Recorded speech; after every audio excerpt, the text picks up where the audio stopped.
Oh.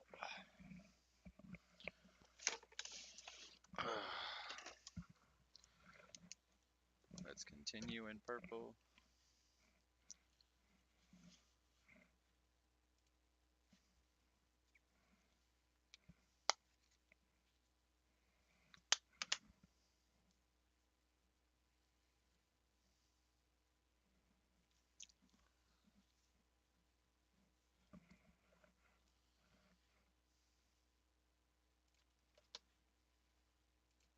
The internet is an incredibly impressive technological achievement.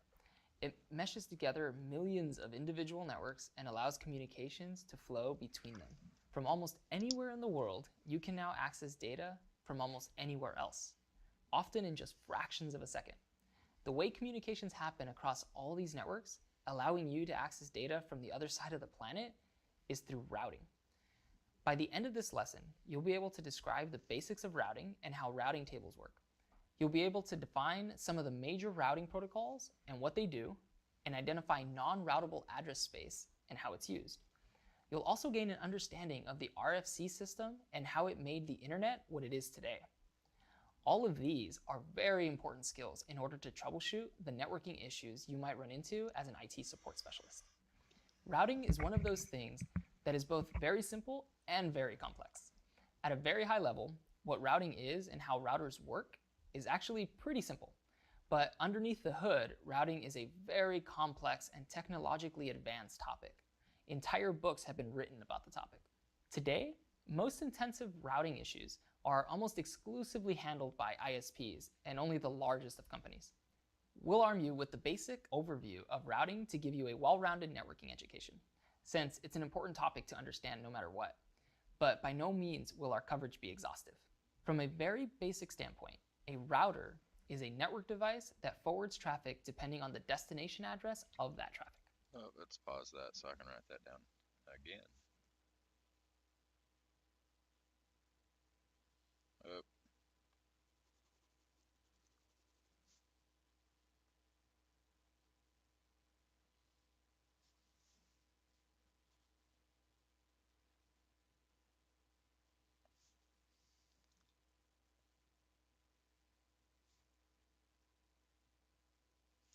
You know what? I knew something was different.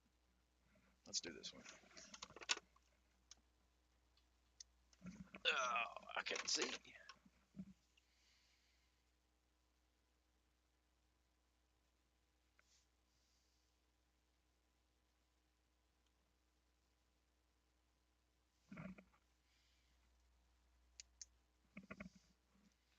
Nope, I can't see.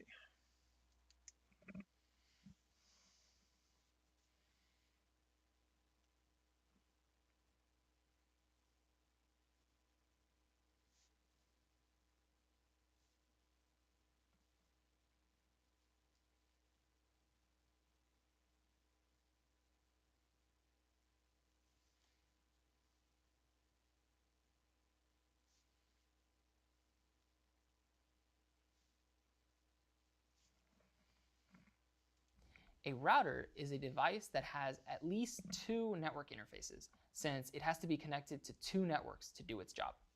Basic routing has just a few steps. 1. A router receives a packet of data on one of its interfaces.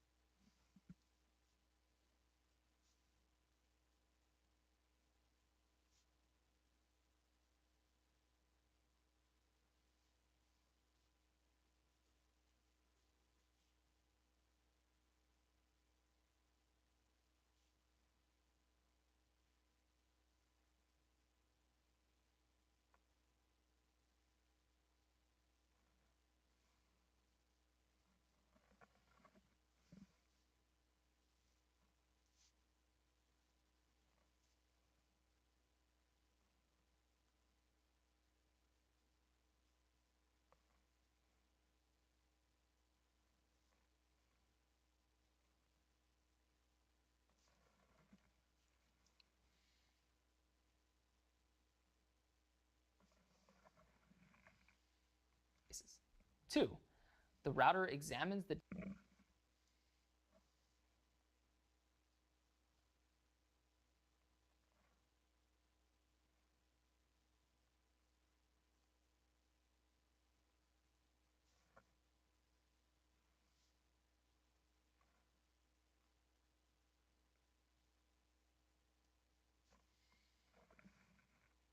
destination IP of this packet. 3, the router then looks up the destination network of this IP in its routing table. 4, the router forwards that out through the interface that's closest to the remote network.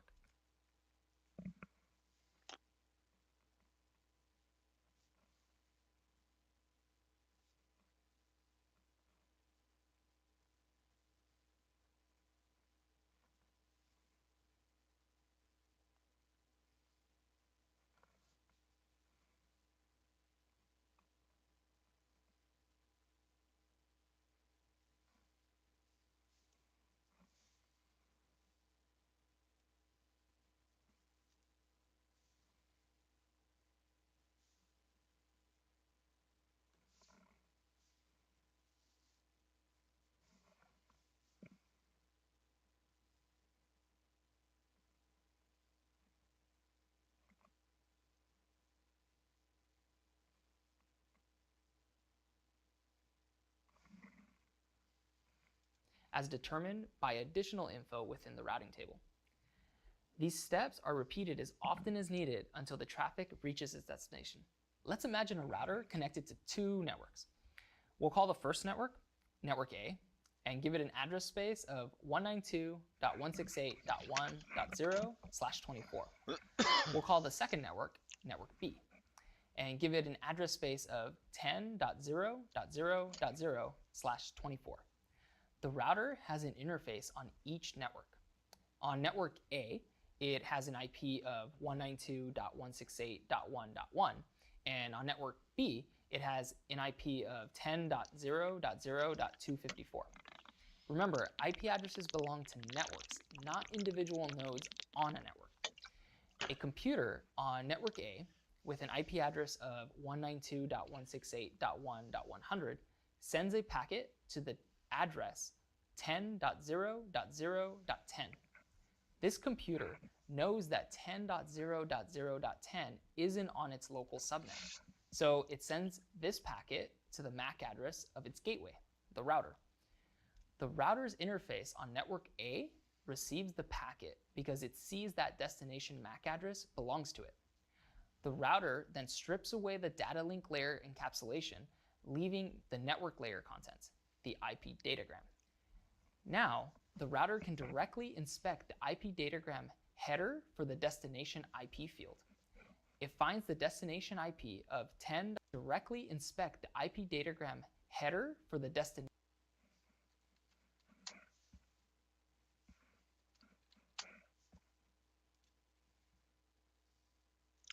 Where are they going? IP field. It finds the destination IP of 10.0.0.10. The router looks at its routing table and sees that network B, or the 10.0.0.0/24 network, is the correct network for the destination IP. It also sees that this network is only 1 hop away. In fact, since it's directly connected, the router even has the MAC address for this IP in its ARP table. Next, the router needs to form a new packet to forward along to network B. It takes all of the data from the first IP datagram and duplicates it. But it decrements the TTL field by 1 and calculates a new checksum. Then it encapsulates this new IP datagram inside of a new Ethernet frame. This time, it sets its own MAC address of the interface on network B as the source MAC address, since it has the MAC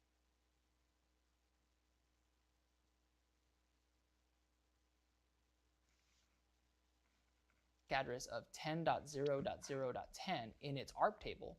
It sets that as the destination MAC address. Lastly, the packet is sent out of its interface on network B, and the data finally gets delivered to the node living at 10.0.0.10.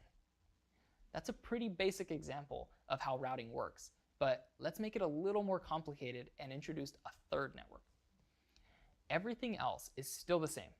We have network A, whose address space is 192.168.1.0/24. We have network B, whose address space is 10.0.0.0/24. The router that bridges these two networks still has the IPs, of 192.168.1.1 on network A and 10.0.0.254 on network B. But let's introduce a third network, network C. It has an address space of 172.16.1.0/23. There's a second router connecting network B and network C. Its interface on network B has an IP of 10.0.0.1, and its interface on network C has an IP of 172.16.1.1. This time around, our computer at 192.168.1.100 wants to send some data to the computer that has an IP of 172.16.1.100. We'll skip the data link layer stuff, but remember that it's still happening, of course. The computer at 192.168.1.100 knows that 172.16.1.100 is not on its local network, so it sends the packet to its gateway, the router between network A and network B. Again, the router inspects the content of this packet. It sees a destination address of 172.16.1.100, and through a lookup of its routing table, it knows that the quickest way to get to the 172.16.1.0/23 network is via another router with an IP of 10.0.0.1. The router decrements the TTL field and sends it along to the router of 10.0.0.1. This router then goes through the motions, knows that the destination IP of 172.16.1.100 is directly connected, and forwards the packet to its final destination. That's the basics of routing. The only difference between our examples and how things work on the internet is scale. Routers are usually connected to many more than just two networks. Very often, your traffic may have to cross a dozen routers before it reaches its final destination.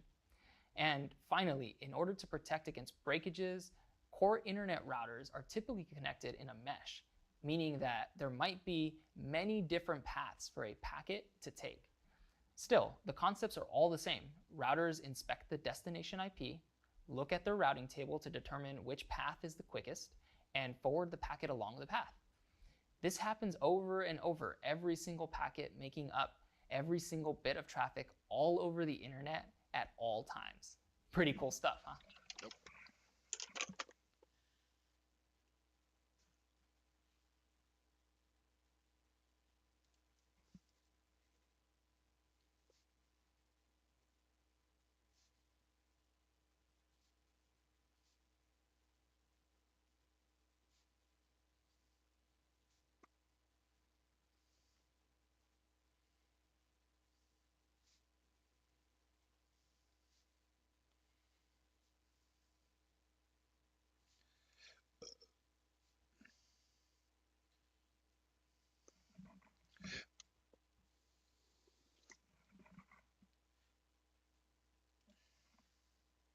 During our earlier video on the basics of routing, you might have noticed a bunch of references to something known as a routing table.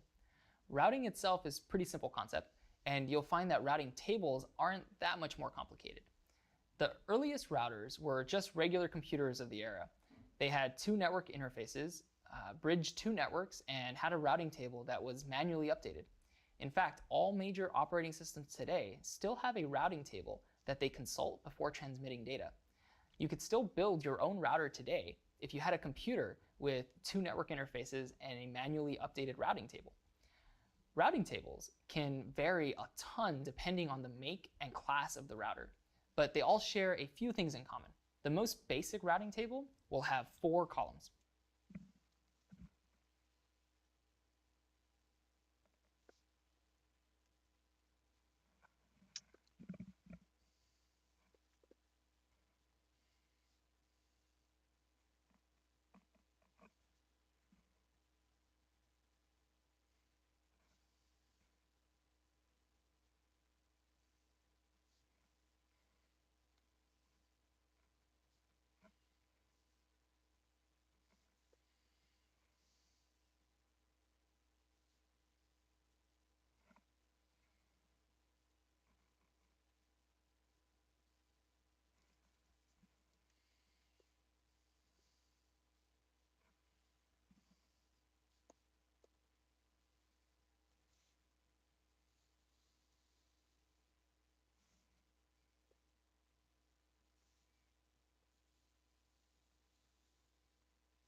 destination network. This column would contain a row for each network.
Network that the router knows about.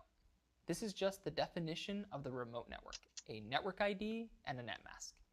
These could be stored in one column in CIDR notation, or the network ID and net mask might be in a separate column. Either way, it's the same concept. The router has a definition for a network and therefore knows what IP addresses might live on that network. When the router receives an incoming packet, it examines the destination IP address and determines which network it belongs to.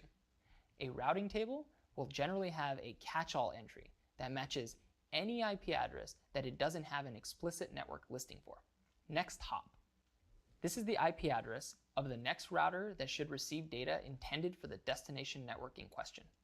Or this could just state the network is directly connected.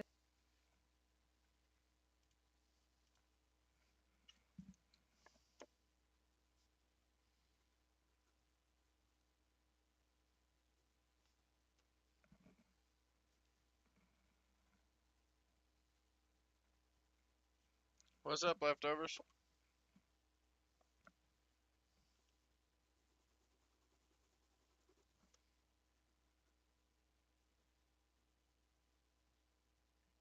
How is your Valentine's going today, man?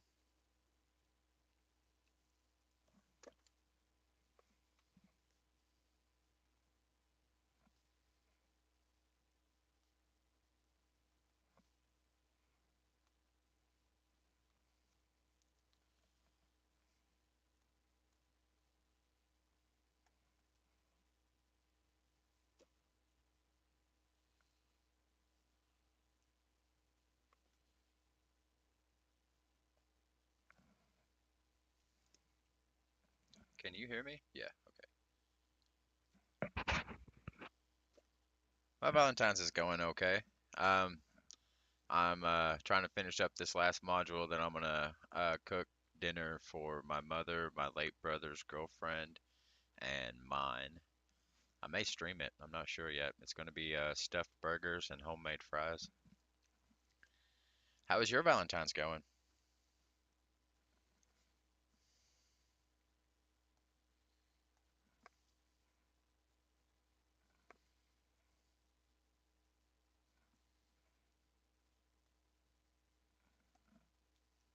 That's what's up.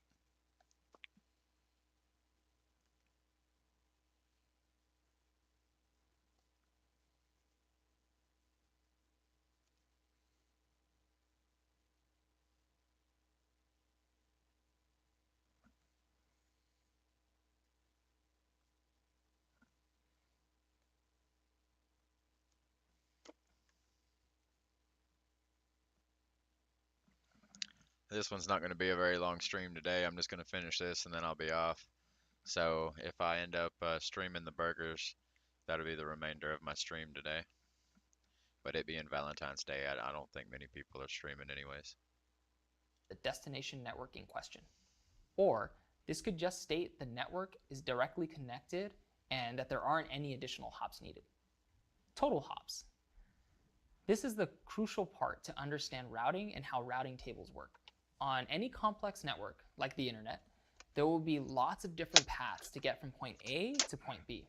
Routers try to pick the shortest possible path at all times to ensure timely delivery of data.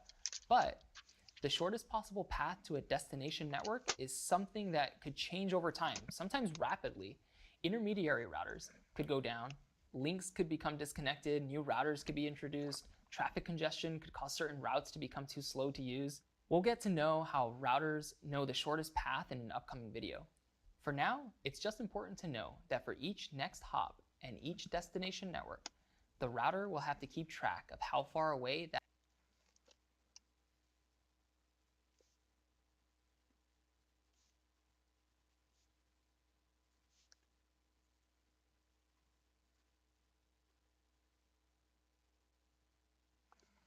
Each next hop and each destination is what? just important to know that for each next hop and each destination network, the router will have to keep track of how far away that destination currently is. That way, when it receives updated information from neighboring routers, That son of a bitch. the router will have to keep track.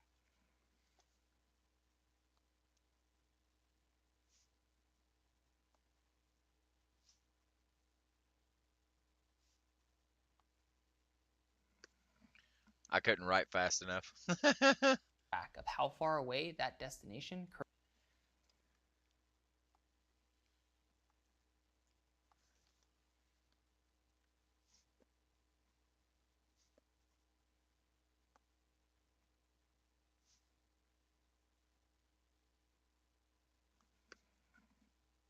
currently is.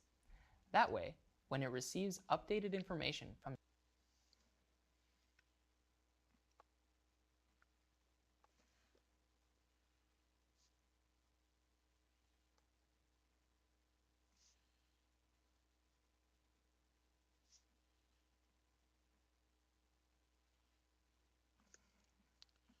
neighboring routers, it'll know if it currently knows about the best path, or if a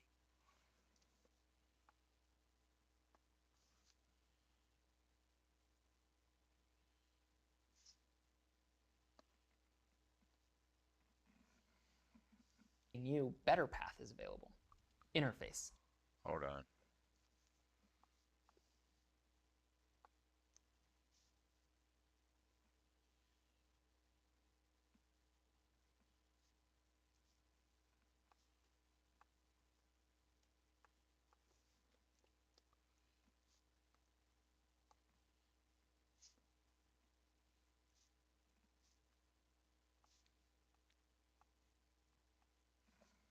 So The router also has to know which of its interfaces it should forward traffic matching the destination network out of. In most cases, routing tables are pretty simple. The really impressive part is that many core internet routers have millions of rows in their routing tables. These must be consulted for every single packet that flows through a router on its way to its final destination.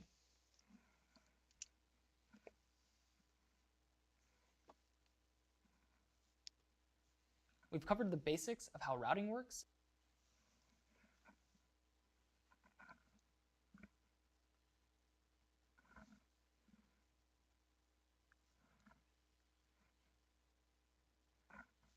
protocols.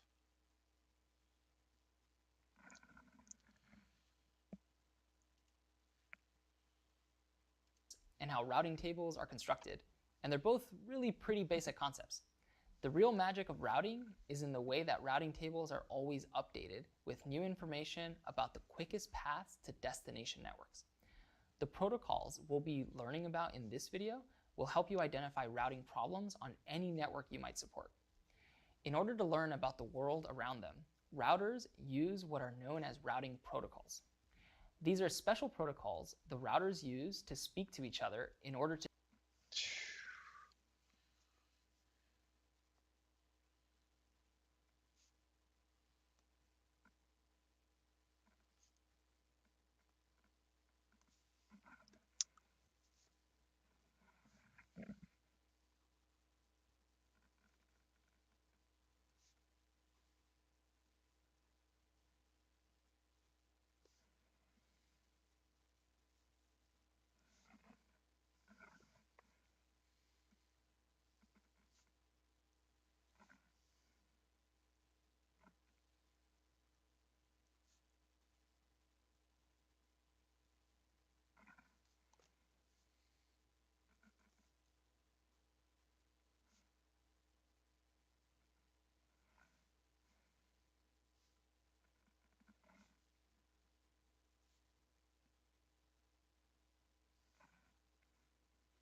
to share what information they might have.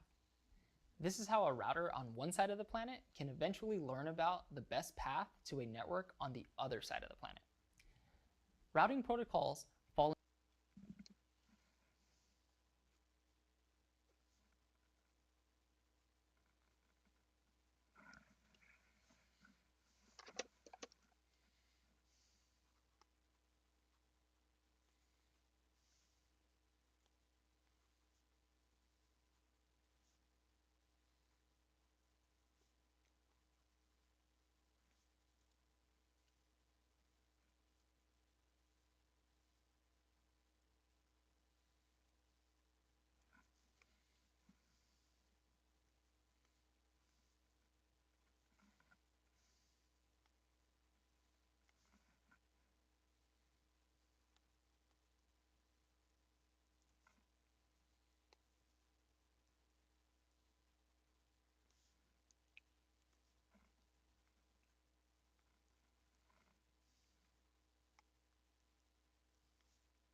into two main categories: interior gateway protocols and exterior gateway protocols. Interior gateway protocols are further split into two categories: link state routing protocols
and distance vector protocols. In this video, we'll cover the basics of interior gateway protocols. Interior gateway protocols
are used by routers to share information within a single autonomous system.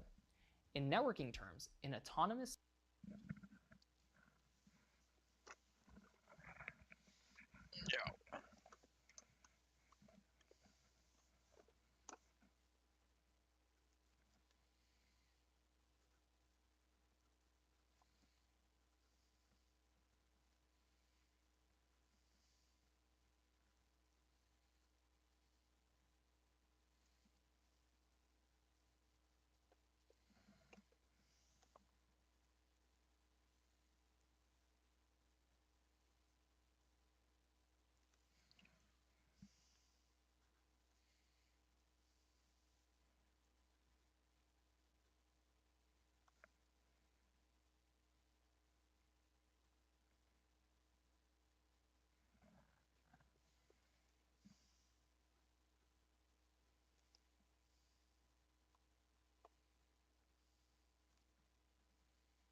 system is a collection of networks that all fall under the control of a single network operator. The best example of this would be a large corporation that needs to route data between their many offices, and each of which might have their own local area network. Another example is the many routers employed by an internet service provider whose reaches are usually national in scale. You can contrast this with exterior gateway protocols, which are used for the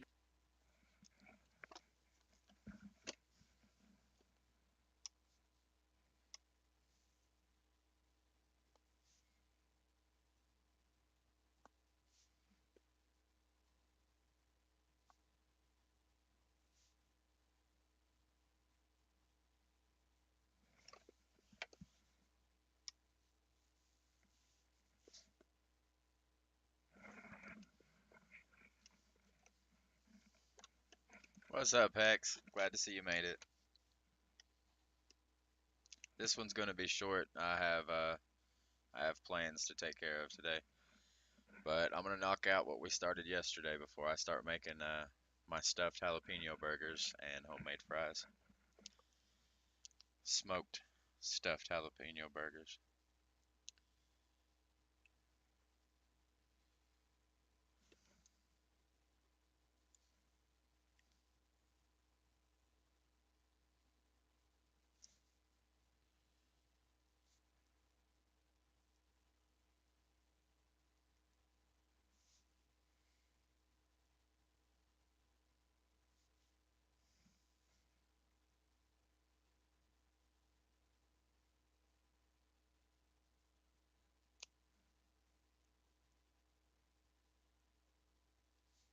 OUS systems.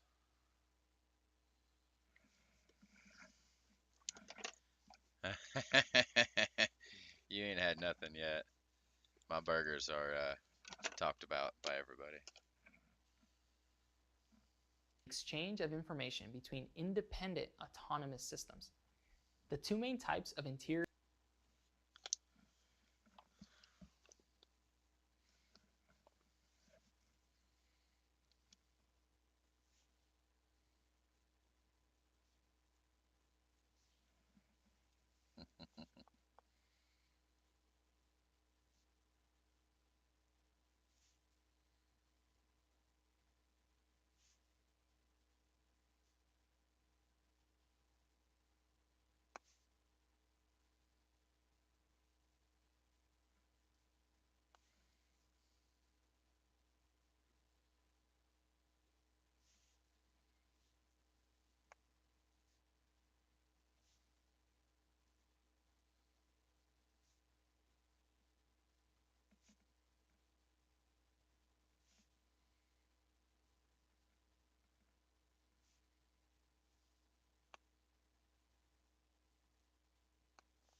You know, my handwriting has improved so dramatically from day one.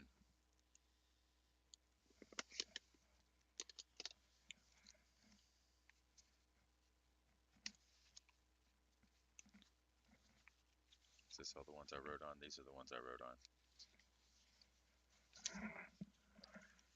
Day one of writing. Chicken scratch. Week almost two. Organization. I was just writing down everything in the beginning. I couldn't figure out what I needed and what I didn't. It's just comical.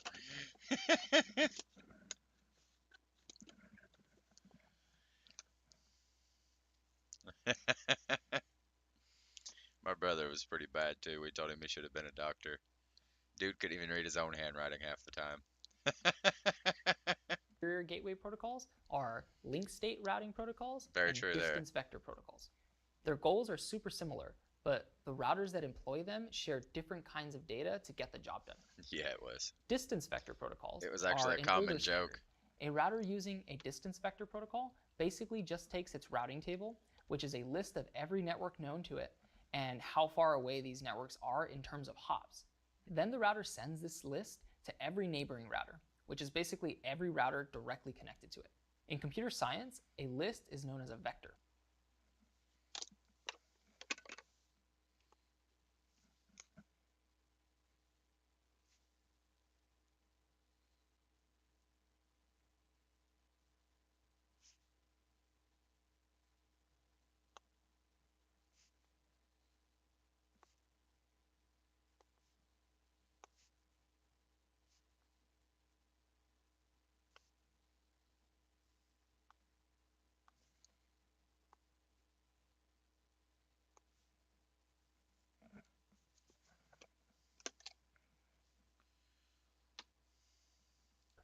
This is why a protocol that just sends a list of distances to networks is known as a distance vector protocol.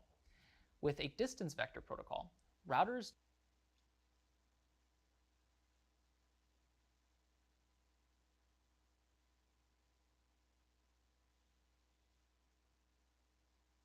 I could only imagine how bad that looked. He wrote with his toes while his shoes were still on, while driving. That's a multitasking man right there. Or woman. Let's not be sexist or whatever the stupid hip thing is that every kid's on right now.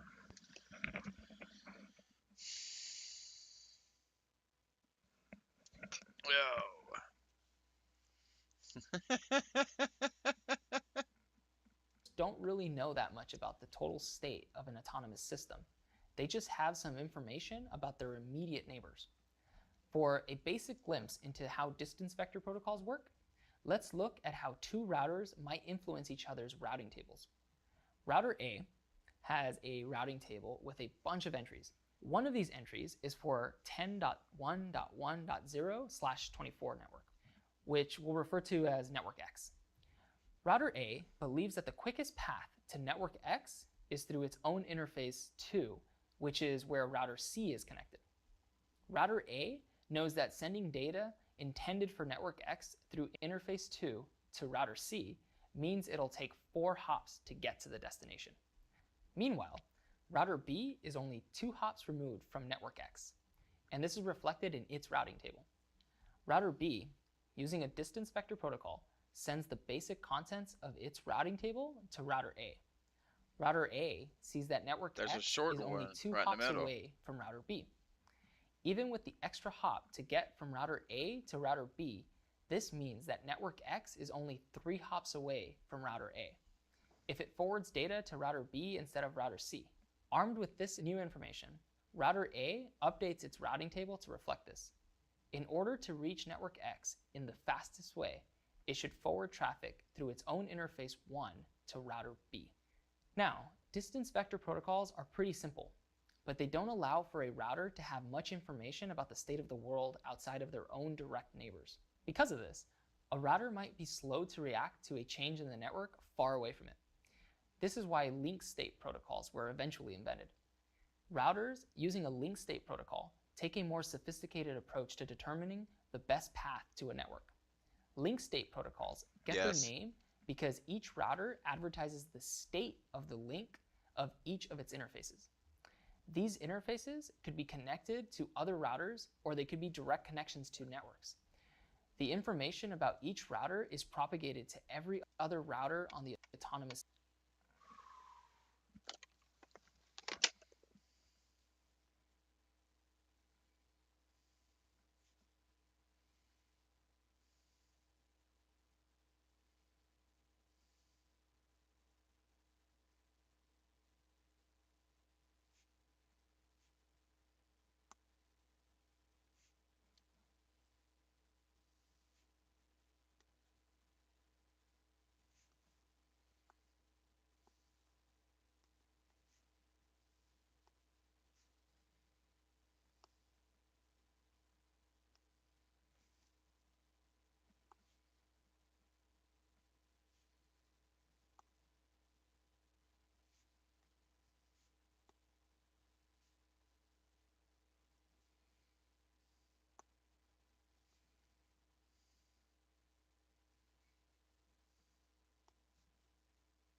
Let's go back and see how link state works.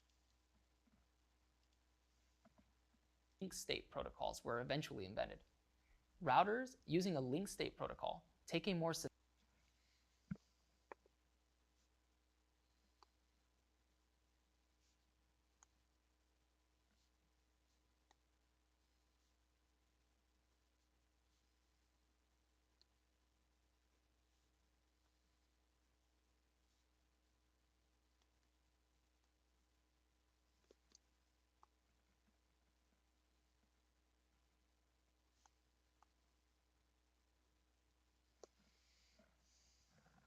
sophisticated approach to determining the best path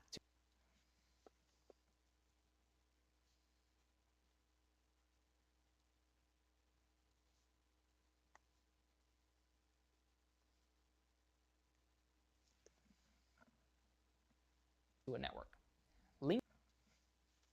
To a network.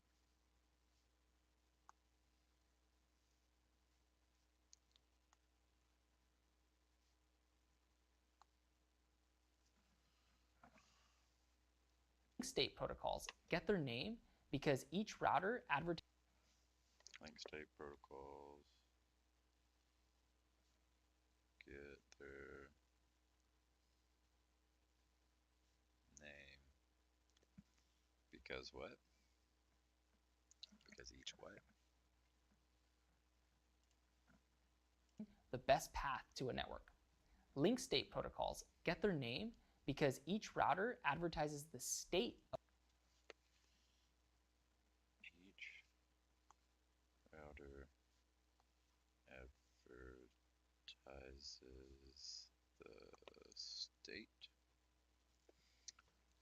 That looks like star.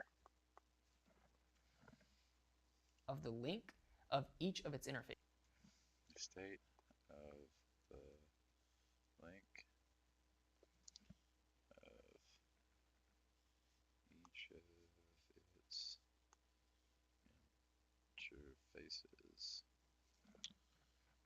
interfaces. These interfaces could be connected to other routers.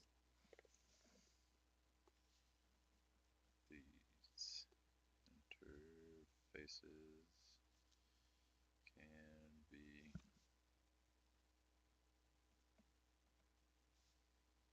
to other routers, Or they could be direct connections to networks.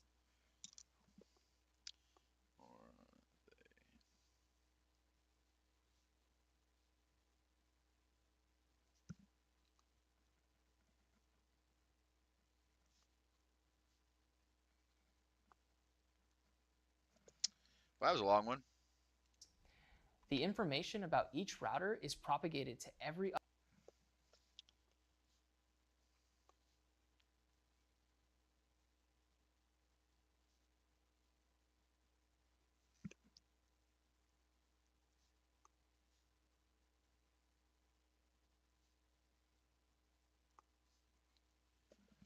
It's propagated to each what?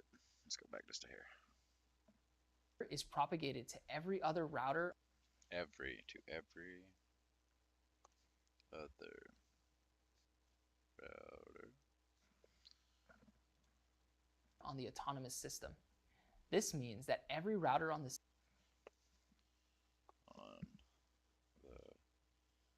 on the autonomous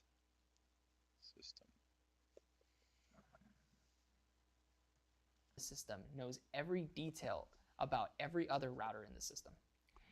Each router then uses this much larger set of information and runs complicated algorithms against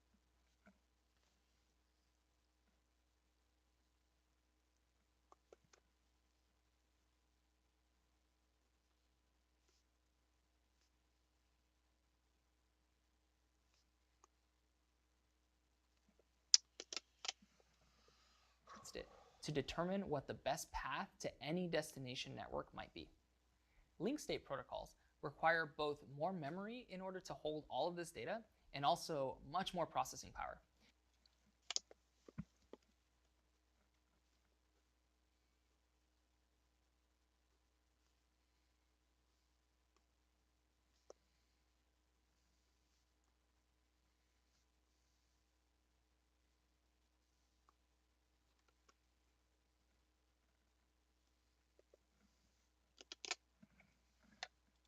This is because it has to run algorithms against this data in order to determine the quickest path to update the routing tables.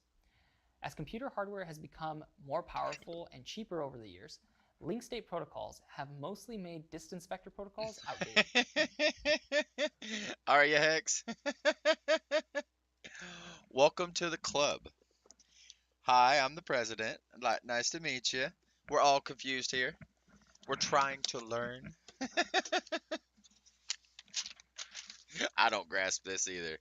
I kind of get it. I kind of get it. But at the same time, I kind of don't. So, like, I get distance and link state only because I know that something that's linked, it doesn't matter how far away it is. Once you've linked it, it's now connected. So by taking those two words and just applying them to what I just learned, distance is either limited to a certain amount of distance, which he just discussed, or it's got an incredible amount of distance. Since link state is the other one, I don't think distance is the one that's got the incredible amount. I think link state is. And he just confirmed it. So it's kind of confusing. I don't understand a lot of what he's saying about it, like the whole how all the protocols are working and stuff, but I understand how they operate. I'm sure once I dive in a little bit further, I'll be able to understand exactly how they operate and exactly what he was saying. In the meantime, it is 2 o'clock. I need to pee and drink.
Well, I've just had a curious mindset my whole life. So, like, anytime I hear a word that I don't recognize, I want to learn it.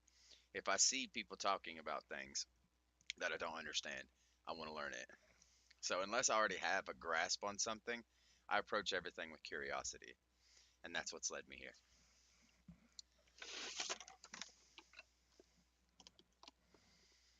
I think you're the same way. You sound like a learner, too. At least I feel like you're the same way. Otherwise, why would you have the information you've already told me? See, told you. Exterior gateway protocols are used to communicate data between routers representing the edges of an autonomous system. Since routers sharing data using interior gateway protocols are all under control of the same organization, routers use exterior gateway protocols when they need to share information across different organizations. Exterior gateway protocols are really key to the internet operating how it does today. So thanks, exterior gateway protocols. The internet is an enormous mesh of autonomous systems. At the highest levels, core internet routers need to know about autonomous systems in order to properly forward traffic. Since autonomous systems are known and defined collections of networks, getting data to the edge router of an autonomous system is the #1 goal of core internet routers. The IANA, or the Internet Assigned Numbers Authority, is a nonprofit organization that helps manage things like IP address allocation. Are you watching The me fight this thing? Oh, you kidding me?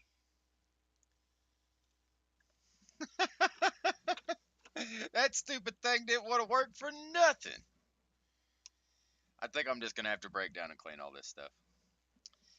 Leftovers has told me to get a Amazon wish list to upgrade all my stuff, and I think I may get some of that together. I'd like to get a cheap alternative mouse. I'd like to get a cheap alternative keyboard. It said denied. I'd like to get a cheap alternative computer, and I'd like to get a better monitor. Anytime I move anything from this monitor to that monitor, the size, something's different about the two of them. I don't know exactly what it is, but the size changes, the aspects of it change, and I lose visibility on some things when I move it over to this one, which is why my OBS and Discord and stuff's on it. But it's a problem. And I'd also like to get a better gaming chair. Okay, I'll do it.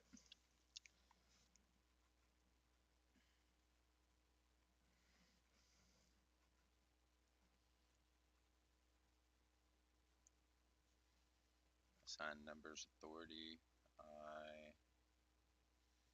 IAN.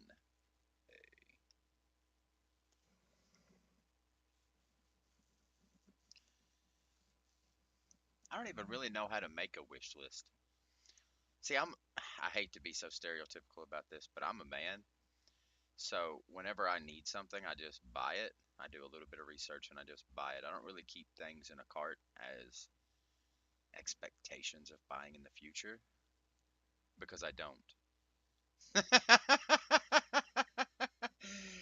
Like with most men, when I need it, I just buy it. That's why it's so hard at the end of the year, like Christmas or something, to shop for me. Hey, look, the way I see it, it's a logical way of thinking. If you need it right then. If you want it, you don't need it right then. So the things that I'm not willing to buy on the spot, I deem as wants and not needs. And I can go without wants. I've done that. I've lived bare minimum. I can't go without needs. Water, food, clothing. Well, I guess clothing's optional now that I don't go anywhere. But you get the gist. Yeah.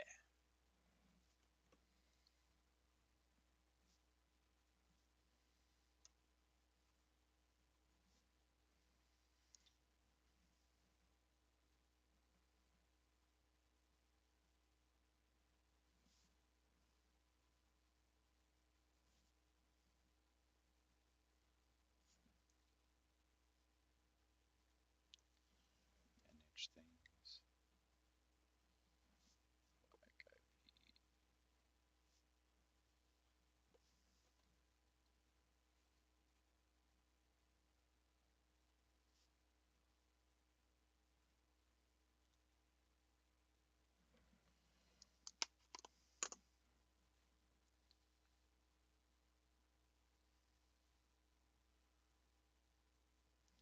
I get it. My kids come first, so their needs outweigh mine. If you do get one together, let me know. I can understand your children's needs outweighing yours. You're all they got. I actually watched something on that today. Well, not really on children. It was on the necessity of somebody who's been classified as needy. An infant will 100% die every time if you leave it alone. So we're not meant to be lonely creatures. So like all these people getting branded as needy and stuff like that, they're just hungry. If you walk the desert for 4 days and you finally arrive at a table of food, you're going to eat it like a wild animal because you need it. You've been without it for so long, you need it. Whereas if you're fed every day, you won't act like a wild animal when eating because you don't need it. You have a surplus of it. So those people out here that are getting less than what they require to simply survive are being branded as needy. Children aren't needy in their needs for love, so why would Why would an adult be classified as needy for their need of love? Don't make them need it. Give it to them. You know, that's pretty easy. We grow, we develop through love and connections and relationships. We don't develop through isolation. That's how you become a demon. Things like IP address allocation. The internet couldn't function without a single authority for these sorts of issues. Otherwise, anyone could try and use any IP space they wanted, which would cause total chaos online. Along with managing IP address allocation, the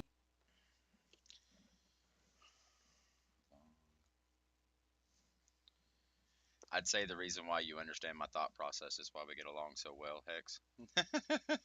If I'm being honest, I'm a lot for a lot of people because I think and not everybody thinks, and we seem to get along quite well, which which just simply means you can resonate with it. You understand it. I don't seem crazy to you.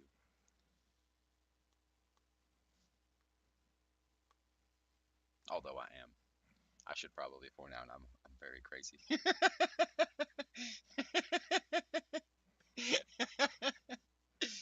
You should see me when I'm mad and working out. You would think I might be a little demonic. Or when I'm real focused on something. Bro, when I'm focused, everybody backs away. Nobody wants to be anywhere near me. Well, you are crazy, Hex. But I mean that in the nicest way. I mean, craziness is derived from a unique perspective, your own personality. So just because it doesn't associate with everybody else's definition of normal doesn't make it crazy. It just means you're unique in your own way. So my unique thought pattern come from a lot of my trauma as well as life lessons and just curiosity. So I've become the thinker now in, instead of the doer. I was the doer for 16 years and that led me in trouble. So now I'm a thinker before I'm a doer. I'm going to make sure that what I'm about to do is not going to jeopardize my well-being, my path, my sobriety. I can't stress that one enough. That's one of the main reasons I don't associate myself with anybody near my hometown, because me as a meth head is not a good thing. I'm already impulsive. Now give me enough energy, I can't control my impulse thoughts. That's smart.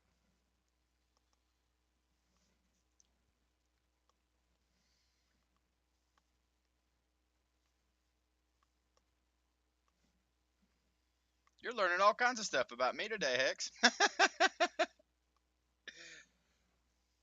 Thank you, Hex. I appreciate that. And I, and though I do appreciate the proud feeling you have, in all honesty, my sobriety was easy. I had two choices. I could either get sober or I could die. So all I had to do was sit still until I got sober. So I sat still in Louisiana for a year. It was actually pretty easy. I didn't. There was occasionally a time where it would run through my head. Let's just get out, grab a bus. I'll get some drugs on the way home, and I just had to sit with it for about 4 or 5 minutes, and it just went away. Now the real kicker is not putting yourself into the situation. That that is where I respect everybody that says they're proud of me, because the getting sober wasn't the hard part. Staying sober is the hard part. Staying away from those old habits, those old movements, that old me. That's how you stay sober.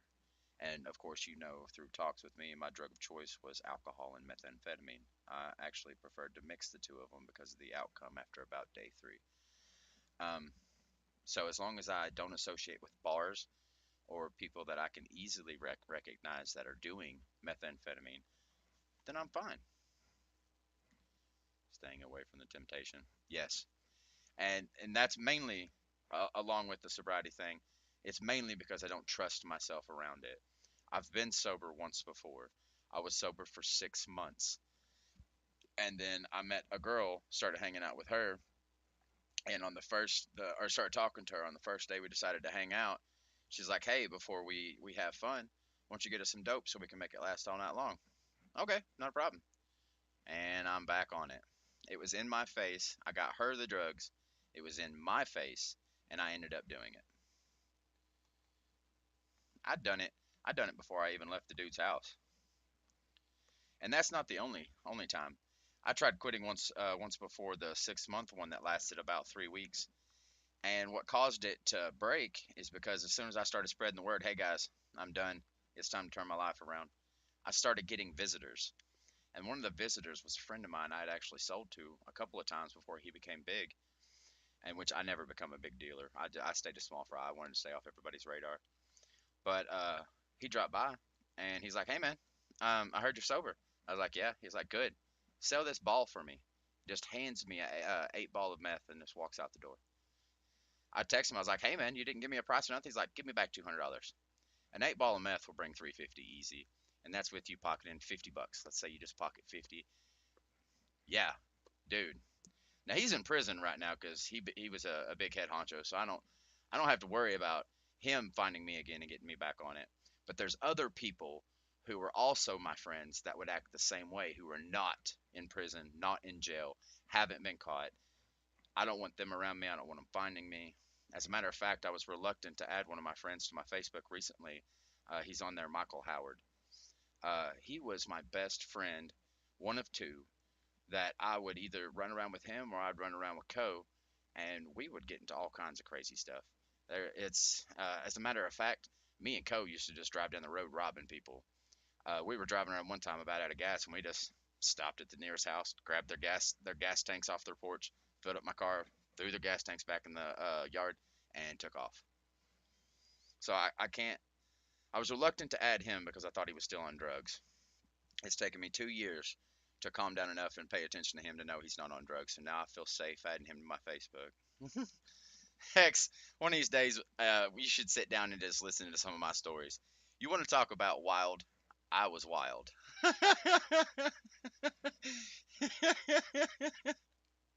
The IANA is also responsible for ASN, or Autonomous System Number Allocation. Here's one about drinking. There was this biker bar that was where I'm from, Crossville, Tennessee. This would be a whole lot easier. If you know anything about Crossville, Googled Crossville. It's like a black hole. It's meth capital of Tennessee. It's such a bad spot.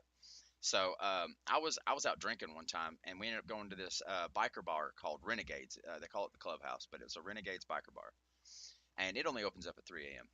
So I head to the biker bar after I've already got smashed at Ed's, um, and I asked for a shot of Jaeger. I've only got hundreds on me, so I go to pay for it. He's like, "I can't break this." I was like, "Cool. Well, can you hold it until you can?" He's like, "Sure." I wake up in Clifty River with no money in my pocket, completely burnt. I mean, red, red, red. To the point 5 days later, when I'm peeling it off, it's coming out in chunks this big off my back. I just wake up in Clifty River. No money. I start asking around. They said I drank that whole bottle of Jaeger and then proceeded to move on to another one while playing pool at some biker bar. I guess I had a blast. ASNs are numbers. That's just one.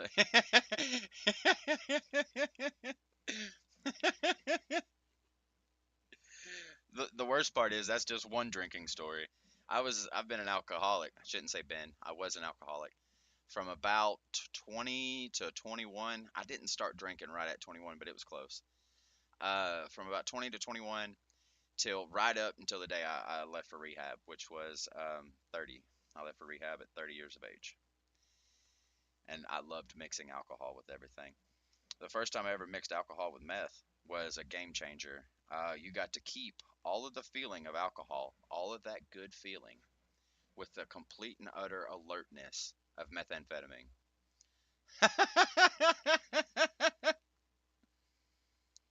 Now, I'm not saying go out and try meth, nothing like that. It's such a bad drug. Hitler himself invented it with the help of some scientists to strengthen the strong and kill off the weak, aka his super soldiers were just soldiers on meth. Fun fact about that, he had a history of his super soldiers after they were up for a while of sleeping with each other. These are men, grown men, of sleeping with each other to the point he had to divide his people. No, I haven't even tried weed. I'm innocent in that area. There's nothing wrong with weed. Yeah, you should look up. There was a video circulating back whenever I was younger of Hitler at a baseball game. And he is rocking so violently in his chair watching this baseball game. All I could think is, man, that dude is freaking spun. I mean, violently rocking, eyes wide open. He was higher than Bird. At a baseball game. And I bet his form was pure, pure. Like back when you could get all the ingredients to make it right, not rot your teeth out because we're making it in the basement with freaking Drano and aluminum foil and parts of batteries. Gatorade. I'm teaching you the ingredients of making shake and bake. I'm going to stop right there.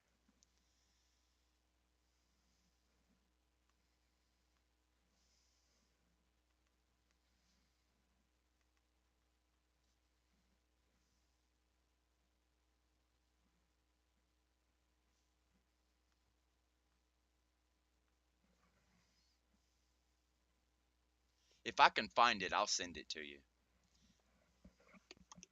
I got time. I just got to finish this one. Hitler rocking violently at a baseball game. Found it, I think. It was at Berlin 1936 Olympics. Let's see if this is the one.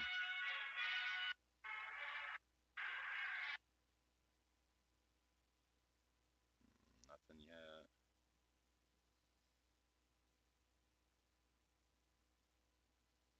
Was that it?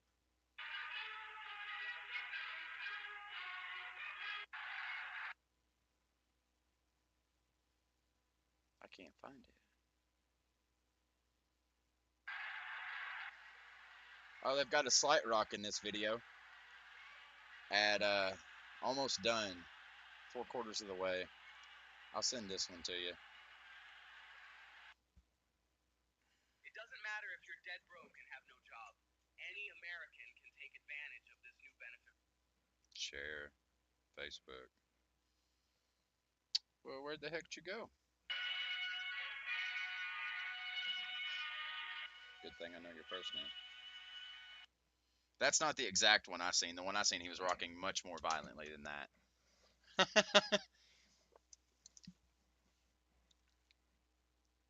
Is assigned to individual autonomous systems. Just like IP addresses, ASNs are 32-bit numbers, but unlike IP addresses, they're normally referred to as just a single decimal number instead of being split out into readable bits. There are two reasons for this. First, IP addresses need to be able to represent a network ID portion and a host ID portion for each number. This is more easily accomplished by splitting the number in 4 sections of 8 bits, especially back in the day when address classes ruled the world. An ASN never needs to change in order for it to represent more networks or hosts. It's just the core internet routing tables that need to be updated to know what the ASN represents. Second, ASNs are looked at by humans far less often than IP addresses are. So, because it can be useful to be able to look at the IP 9.100.100.100 and know that 9.0.0.0/8 address space is owned by IBM, ASNs represent entire autonomous systems. Just being able to look up the fact that AS19604 belongs to IBM is enough. Unless you one day end up working at an internet service provider, understanding more details about how exterior gateway protocols work is out of scope for most people in IT. But grasping the basics of autonomous systems, ASNs, and how core internet routers route traffic between them is important to understand some of the basic building blocks of the internet. Neat. Oh, I should probably draw one.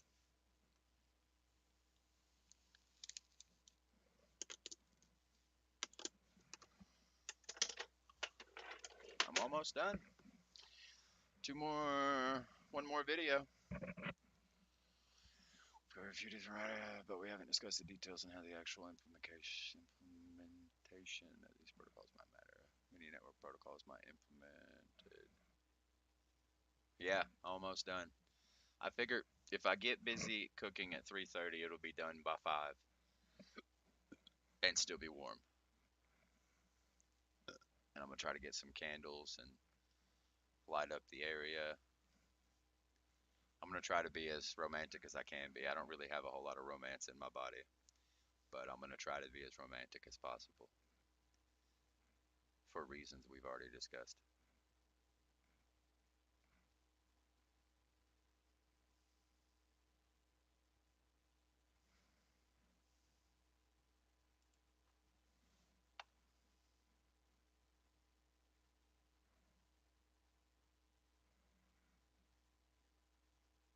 Oh, I'm sorry, Hex.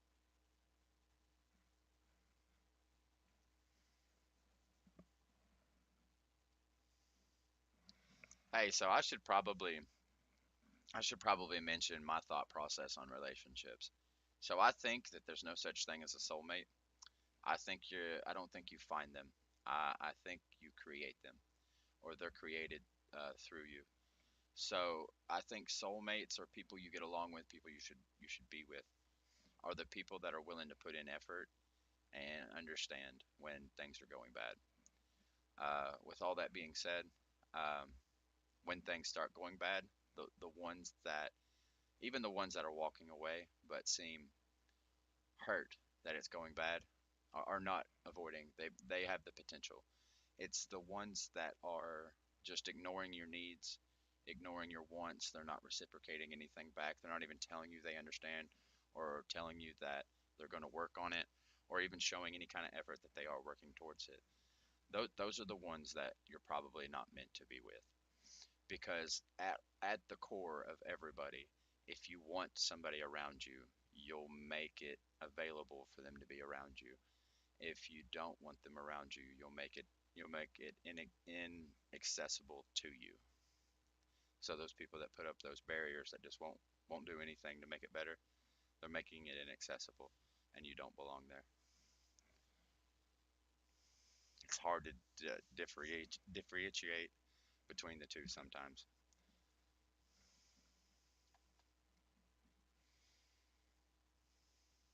I have to go use the restroom.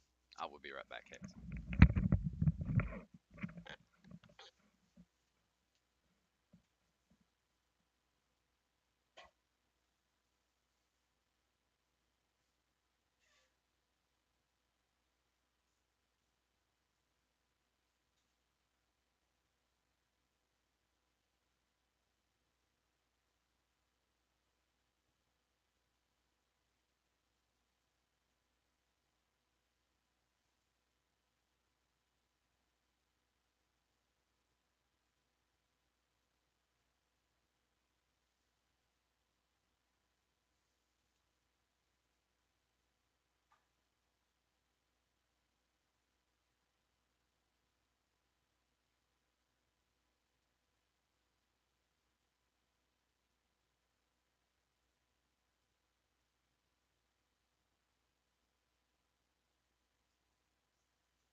All right. Sorry about that. When nature calls.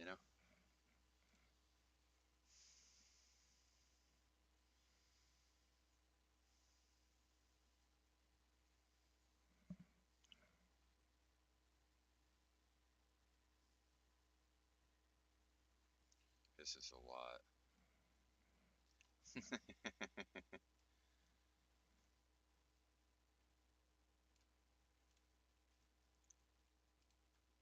I don't think I'll need that to take my test. So let's cancel that out. Oh, that had two parts. Duh. And this one.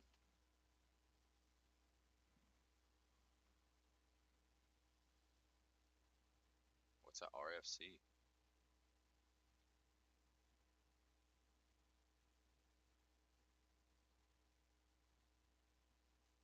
I'll save it, but the heck's a RFC?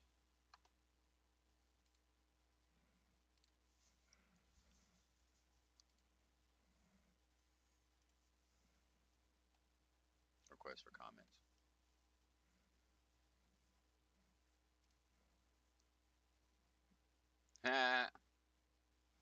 The most common distant vector protocols are RIP, routing information protocol, but it sounds like rest in protocol. Just rest in the protocol.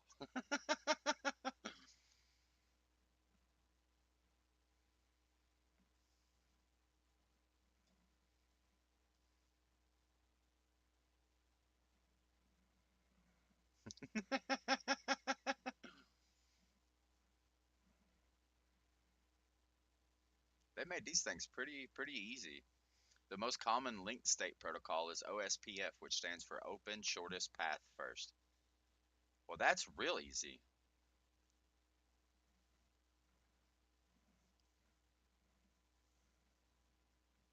Should I learn all those?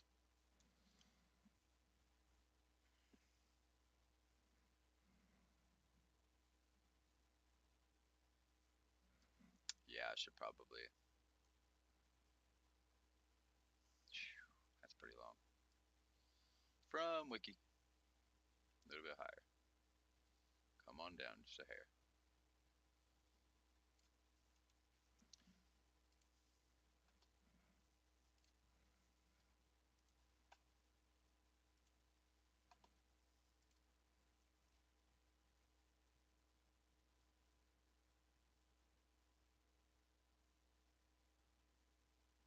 What the?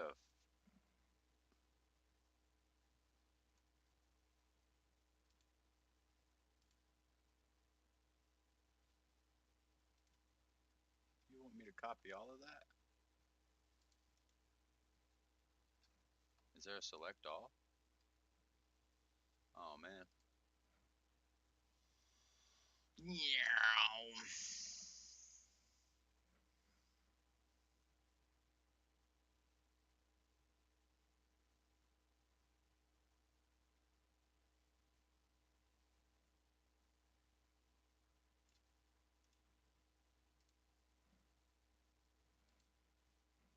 Jesus Christ. Oh. Oh. What the heck?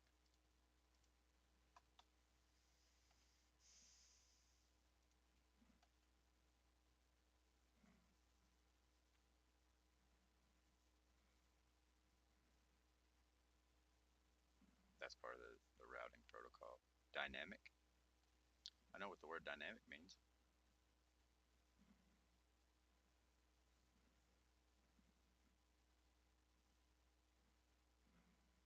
It's kind of long.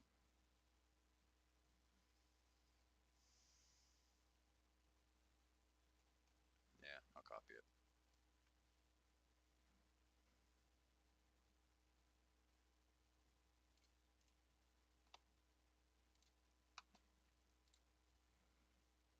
So intoxicated with being.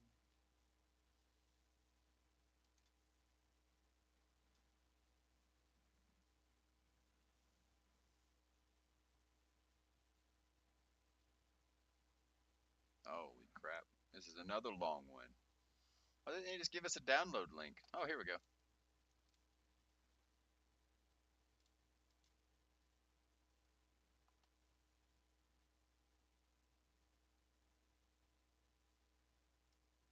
Yeah.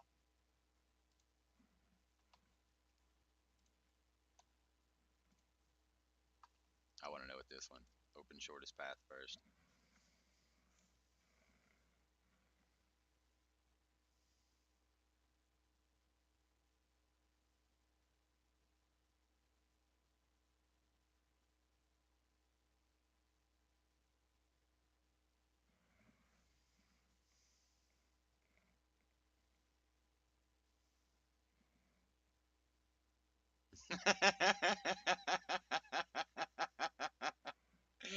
Glad I could be of assistance.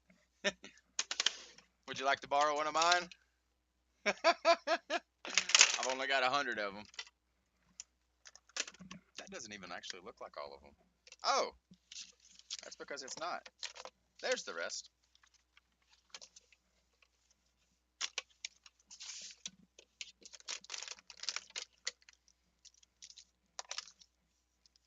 I have some to offer you. ADHD. Get different colors. Whenever I used to do workouts, I'd write the workout in one color and the results in the other. Otherwise, when looking back at my clients' paperwork, I wouldn't know where they were. I had to separate them. That's me with my notebooks. Take notes during my dad. Yes, I'm going to use an orange one now. I already used orange recently. I switched to purple. I think my next choice is going to be green. Green's my favorite color. This. Oh, you can't see that, but that is green. That's like green green. All right, let's save this. My antics. You love my antics.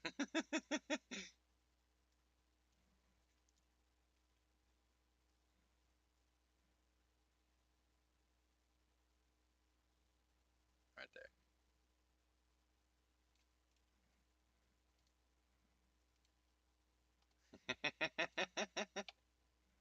Good.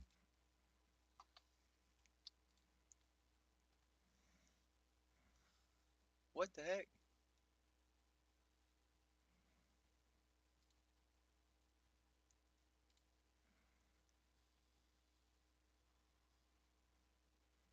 That's how long that is. Jesus. They want me to read that?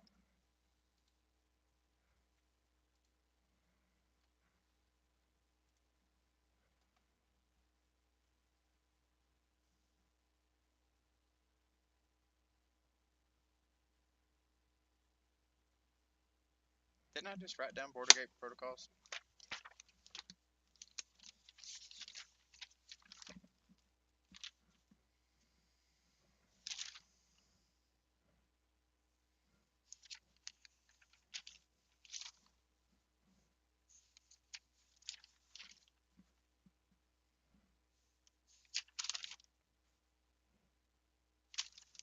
I did not.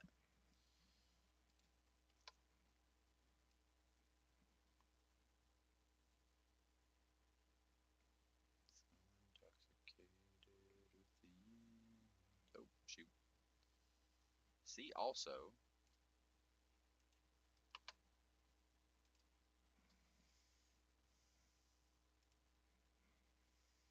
So much stuff.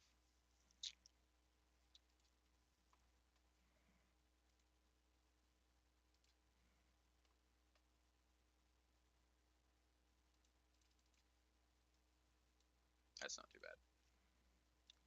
I'm going to have books to go over before I can go take my final test. And now, a brief history lesson. Even as far back as 1996, it was obvious that the internet was As far growing at a back. rate that couldn't be sustained. When IP was first defined, it defined an IP address as a single 32-bit number. A single 32-bit number can represent 4,294,967,295 unique numbers, which definitely sounds like a lot. But as of 2017, there are an estimated 7.5 billion humans on Earth. This means that the IPv4 standard doesn't even have enough IP addresses available for every person on the planet.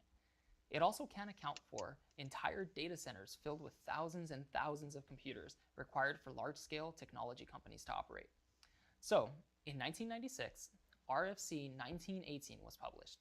RFC stands for Request for Comments, and is a long-standing way for those responsible for keeping the internet running to agree upon the standard requirements to do so. RFC 1918 outlined a number of networks that would be defined as non-routable address space. Non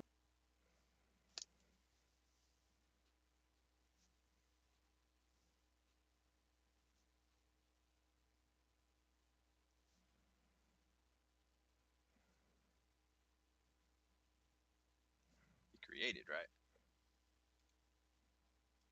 RFC 1918 outlined a number Outlined.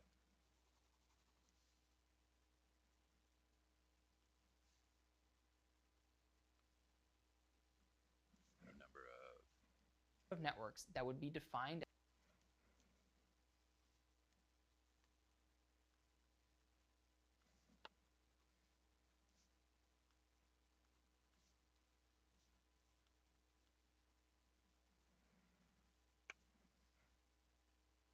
as non-routable address space.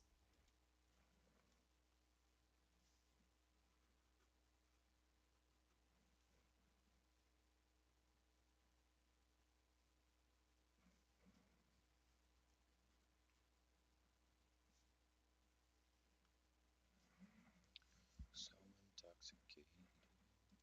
Non-routable address space. Okay, cool. Non-route address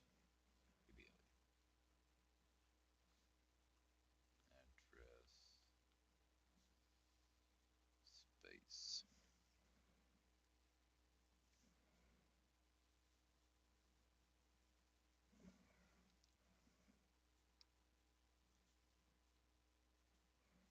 There are ranges of IPs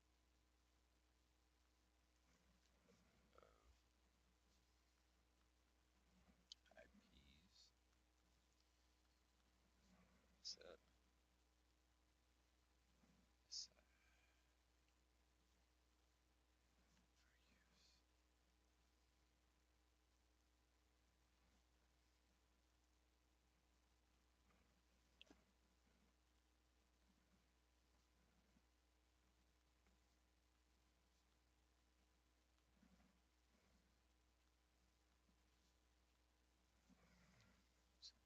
Is basically exactly what it sounds like. They are ranges of IPs set aside for use by anyone that cannot be routed to. Not every computer connected to the internet needs to be able to communicate with every other computer connected to the internet. Non-routable address space allows for nodes on such a network to communicate with each other, but no gateway router will attempt to forward traffic to this type of network. This might sound super limiting, and in some ways it is. In a future module, we'll cover a technology known as NAT, or Network Address Translation. It allows for computers on non-routable address space to communicate with other devices on the internet. But for now, let's just discuss non-routable address space in a vacuum. RFC 1918 defined 3 ranges of IP addresses that will never be routed anywhere by core routers. That means that they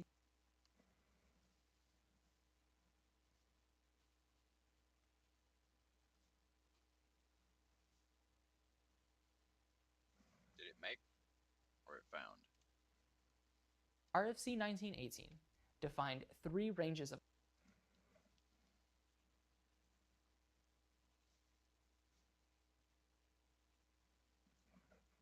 IP addresses that will never be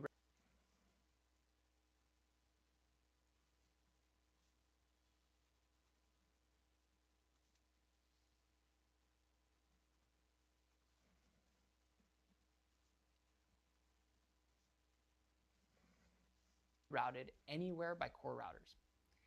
That means that they belong to no one and that anyone can use them. In fact, since they're separated from the way traffic moves across the internet, there's no limit.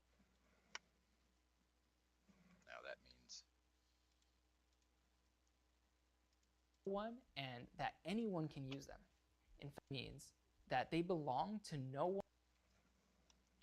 that means that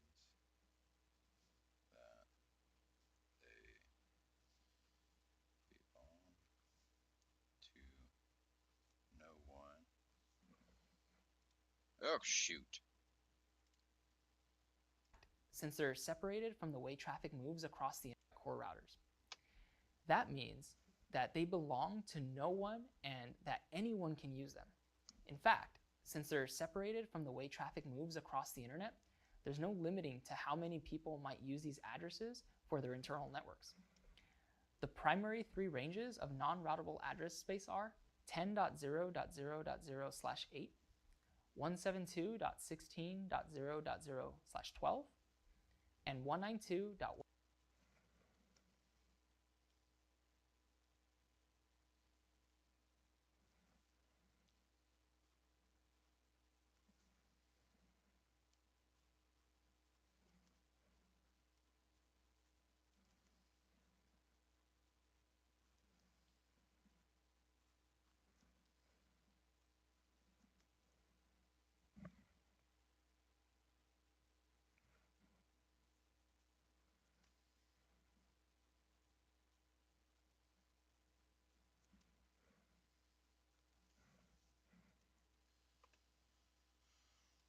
.168.0.0/16.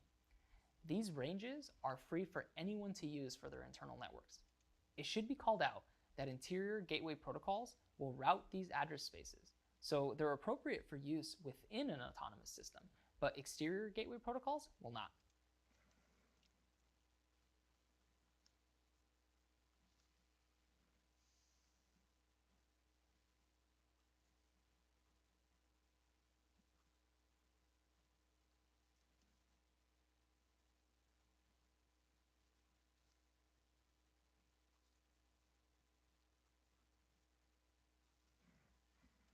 We've covered a lot in this module, and congratulations to you for sticking with it.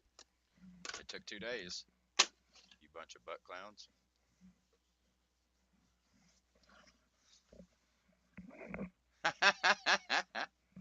It's because you get to stare at a handsome man.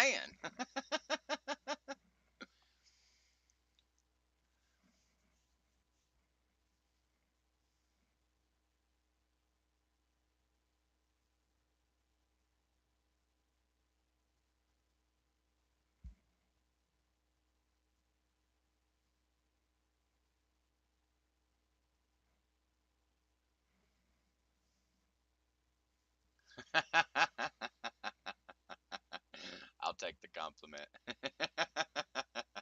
I'm glad I can be a distraction.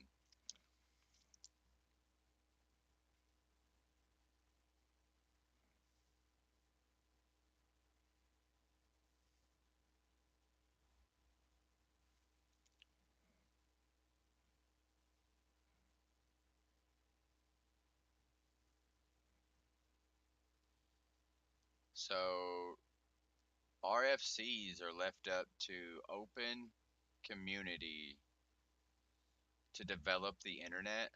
Surely that's not what I just seen.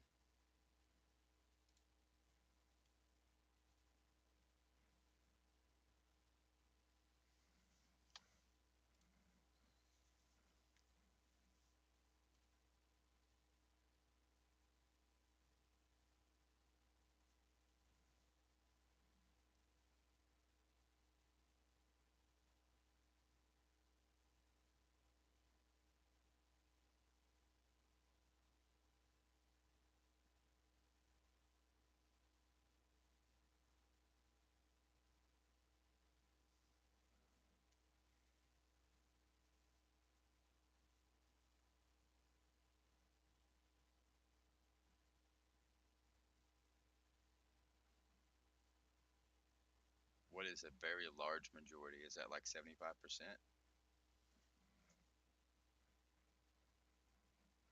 I need numbers, people. Don't just send me words.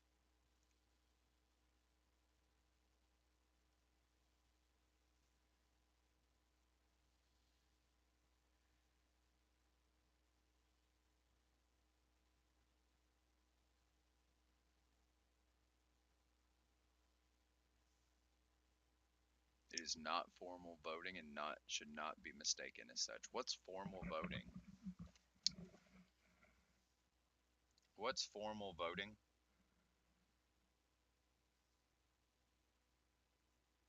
Oh, it's just voting on a bill in Congress and stuff.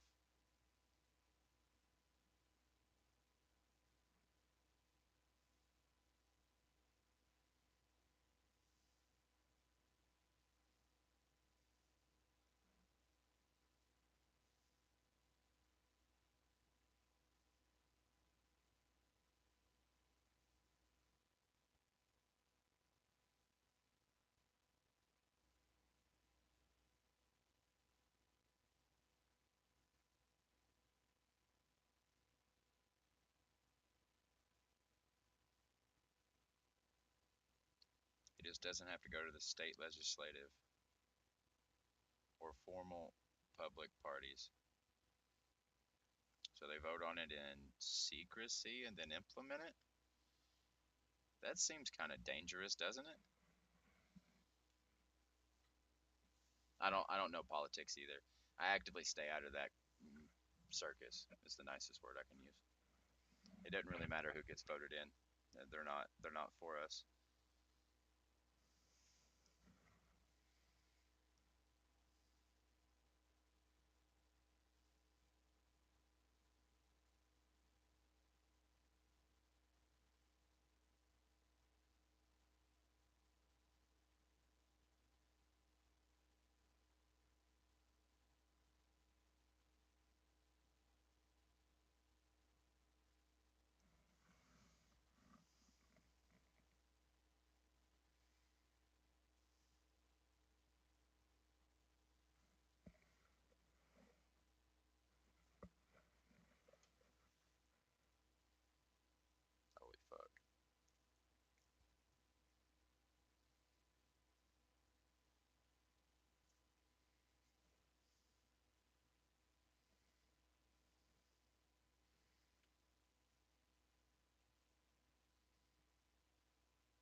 feel like I might be procrastinating. Let's save this and move on to the practice test.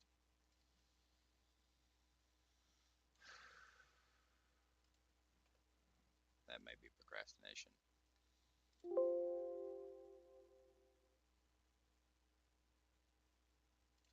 Nope. Did I already save it?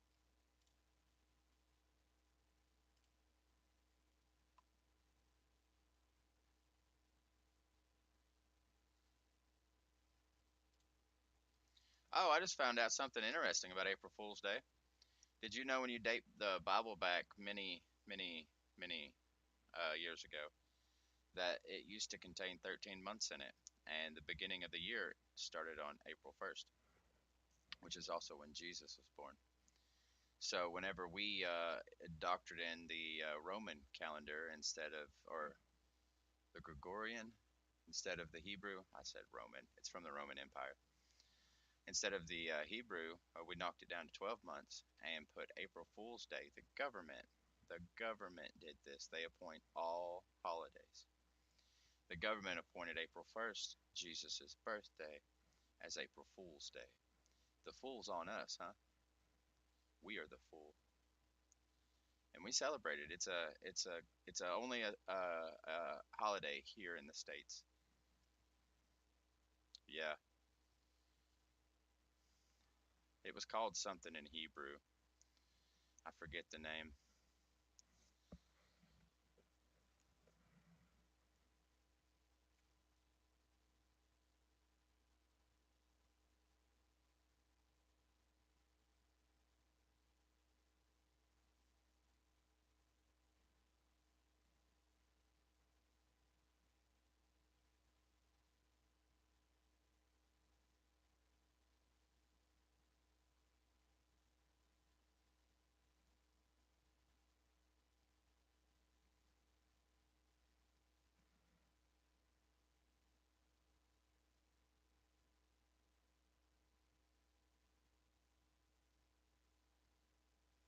Hilarious, huh?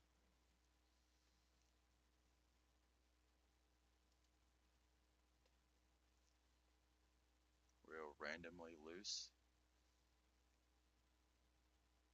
The sender of this command requests permission to or confirms that it will randomly loose. Yeah, there's a lot of things that's been changed. Of course, me being a conspiracy nut, I dive into stuff all the time. And it turns out that we used to have a form of transportation hundreds of years ago that was free. You can see them flying around in some old pictures. They were giant blimps, but they weren't filled with helium. They were filled with something else, and they would charge. I think they were filled with mercury, if I'm being honest. Mercury in the atmosphere with enough conductive forces causes the mercury to spin in a circle.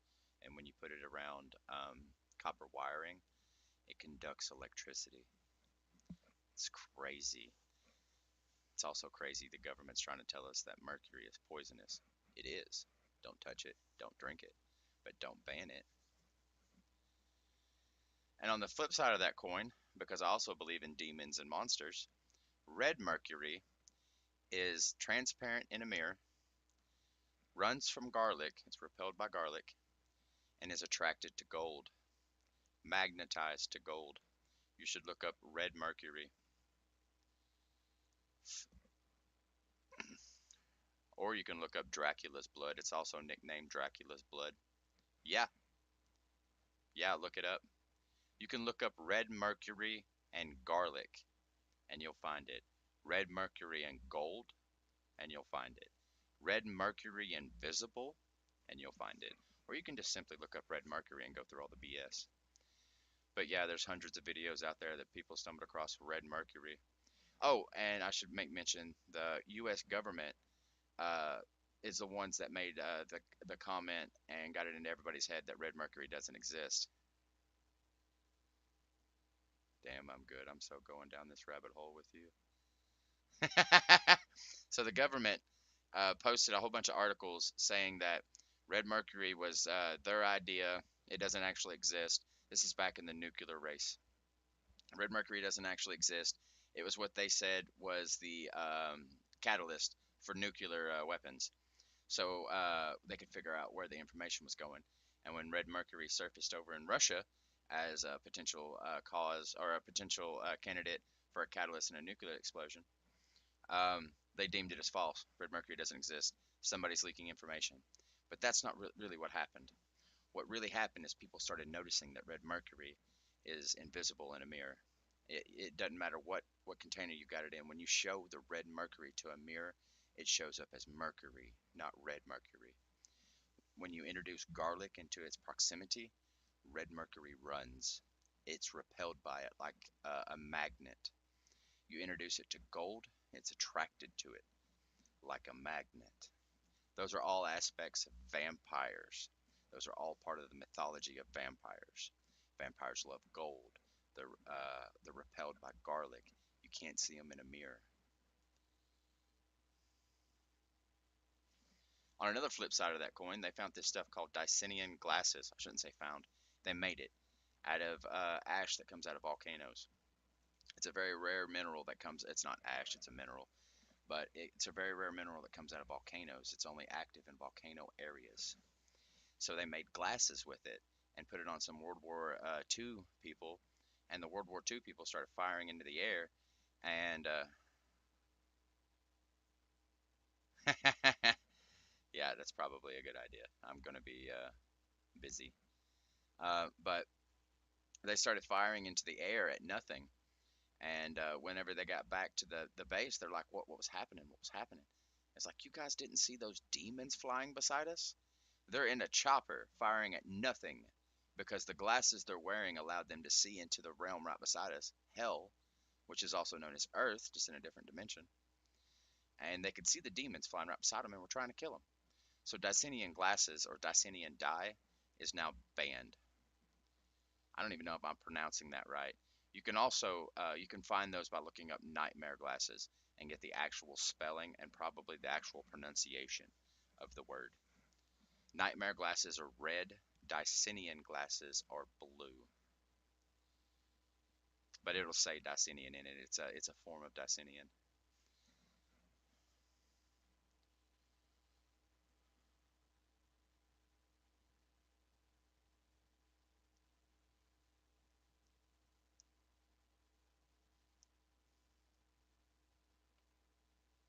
I don't understand any of these jokes.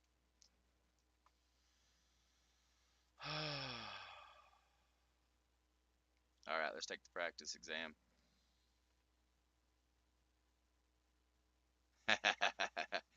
You get done with your questions, I'll give you some more stuff to research. You want to talk about rabbit holes? Uh, I think everything has a reason to do stuff. So whenever I see people, oh, that's just what it does. That's just how it is. That's just what it's supposed to do. No, no, it's not. Nothing's supposed to be what it's supposed to be. Did you know Viagra was actually supposed to be a hair growth formula? It was supposed to help hair growth, and they found a side effect, a raging hard on. So they sold it. All right, let's start this. Yeah. Which of the following type of interior gateway protocols? Which of the following are types of interior? Distance.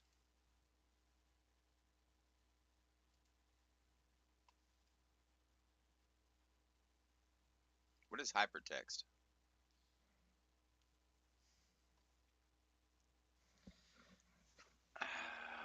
I'm going to choose TCP, but I'm going to Google hypertext before I finish. Who is permitted to use non-routable address spaces? Anyone?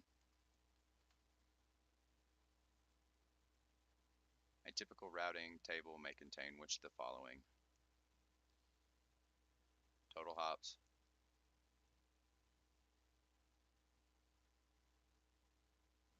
Does it say destination addresses? What's a TTL? I forgot.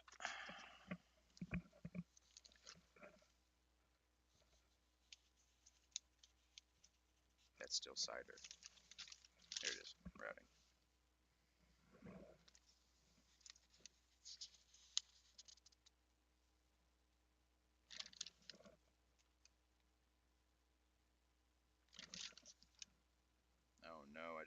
it down.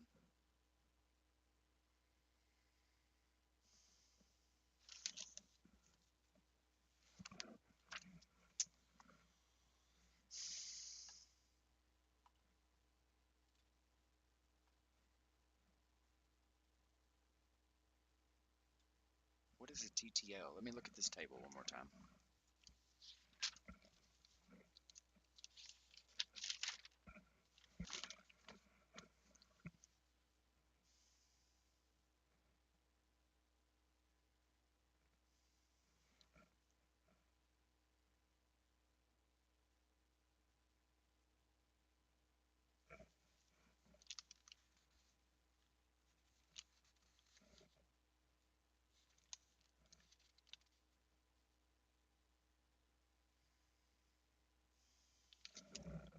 I don't think I wrote down TTL.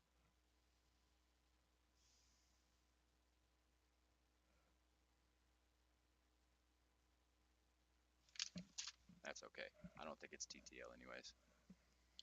Linking and accessing information as web nodes so the user can browse at will.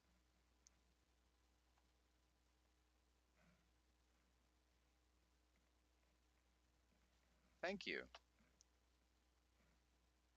Linking and accessing information. Wait, was that for a...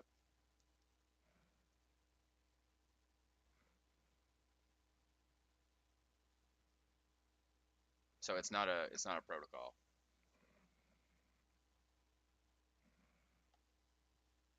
Yeah, so it wasn't okay. I appreciate it. I don't know what TTL is. I don't think it's it.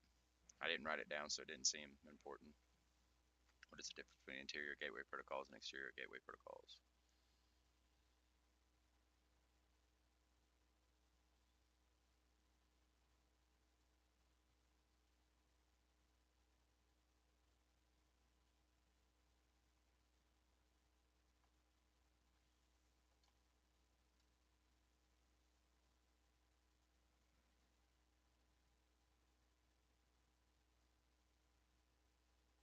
What's this one? Neither of them are single autonomous systems. Interior gateway protocols share information with multiple autonomous systems. Exterior gateway protocols are used for the exchange of information between independent autonomous systems.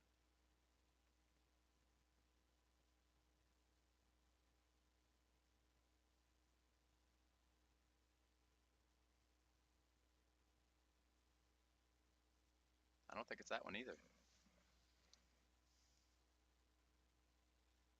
Interior gateway protocols share information with public networks.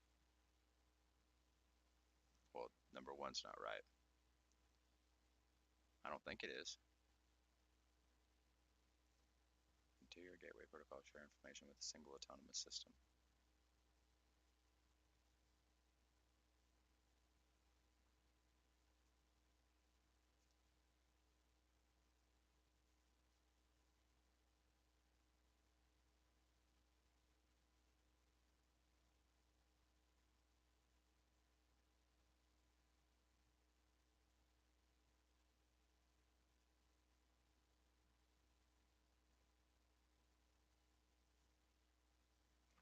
It is this one. No, it's not. Within a single autonomous system.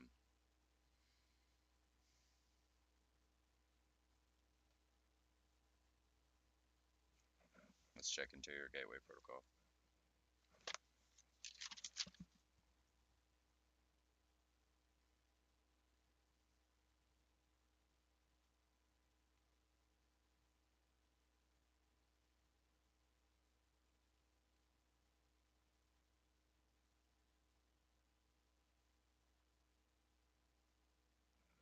I knew it.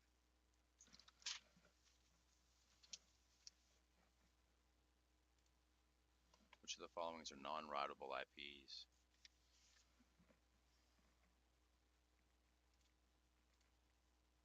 I don't remember that number. Those two are right. It is. It is that. Fingers crossed. Oh, I want to Google that. What does TTL mean in the computer networking world? According to Cloudflare, time to live refers to the amount of time or hops that a packet is said to exist inside a network before being discarded by a router.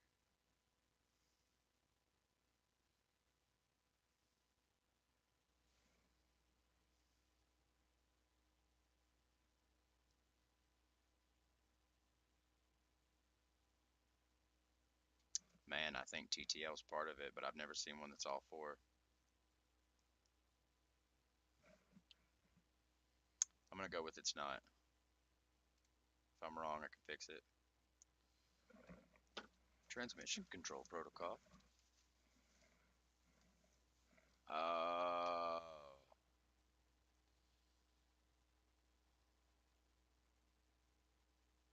Bullshit. Basic routing table. Destination. Right there.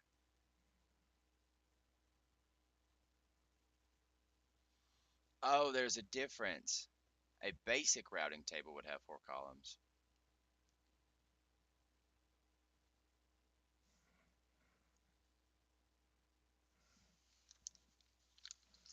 I didn't write that down.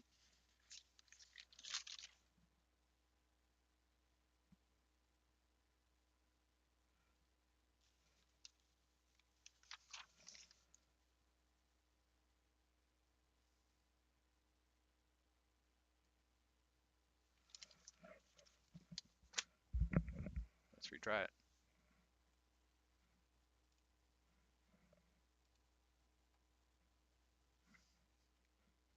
Have a good day, Hex. Thank you for dropping by. Interior gateway protocols. Link state and distance. Double check. Interior gateway protocols. Where did you go?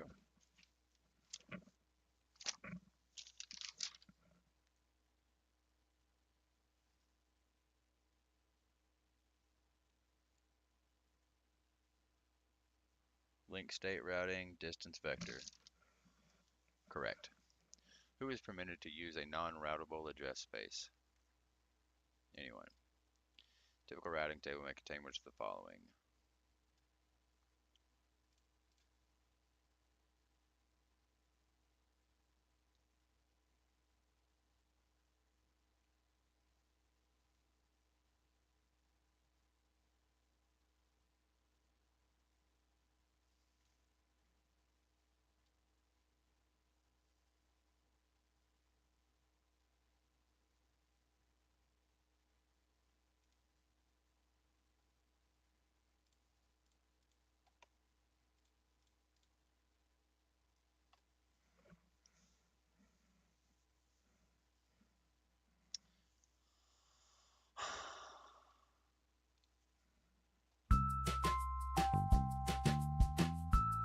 So at one point, I was working for a managed service provider, which is basically a company that provides IT support for other companies. And we were helping one of our clients migrate some of their systems onto a new version. And every time I tried to start one of their services, it would just error out and crash and kernel dump on the screen. And we couldn't figure out why. And eventually we get support for the third party that actually writes this piece of software on the line, and they can't figure it out, and it gets escalated and escalated, and eventually I have the personal phone number of the vice president at this company, who's the person who first wrote this software. Oh, it's And him and I spent several days trying to figure out what was going on, to no avail. We tried running this on different servers, we tried, everything we could possibly think of, until I realized Spooderman? that the license key that needed to be in place for the software to work had been copied over from a Windows machine onto a Linux machine, which means that the characters used at the end of a line to signal this line is over, please move on to the next one, were different. This software was choking. Before I take on my this test, I gotta different eat real quick. I breakline didn't realize it was character. already 3. All I had to do Oh, I was should probably run drink one some more, command and switch it over to a Linux file format, and everything worked. Also 2 weeks of my life lost, but we'll leave out exactly how long.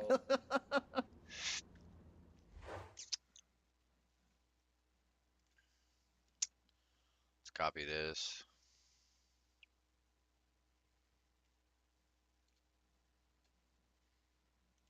There's two different tests, routing paths and subnets.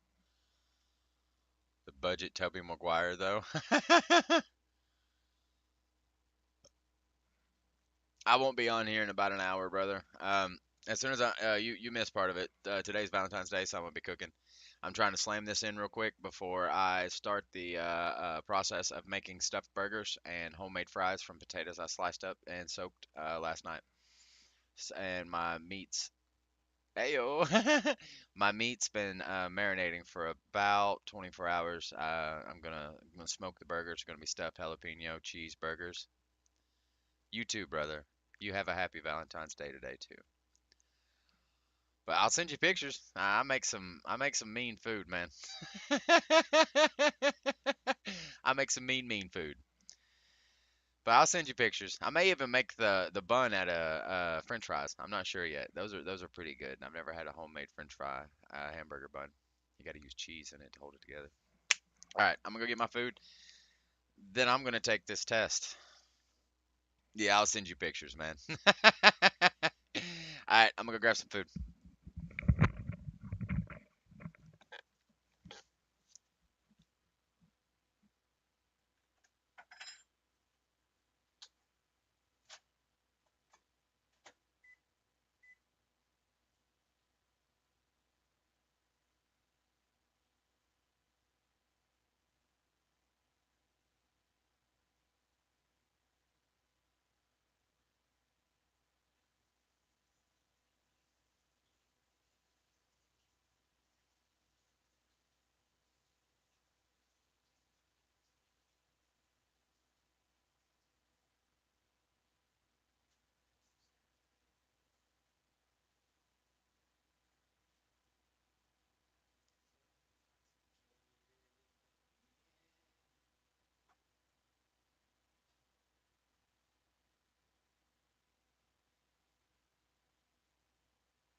Oh gosh.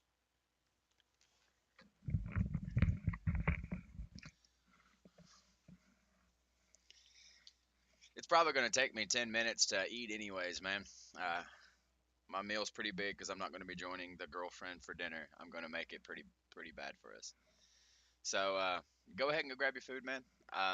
I'll do this reading glossary and eat this, and then I'll start my first quiz. You got 10 minutes. It's going to take me 5 just to eat this, or longer.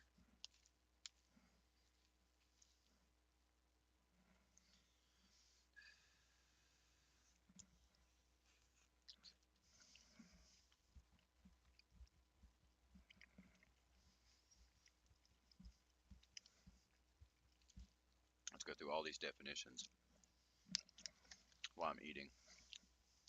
I think that's why it's here.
I'm gonna keep that up on that screen so I can go back to it.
People running everything that we get our information from is a non-profit organization.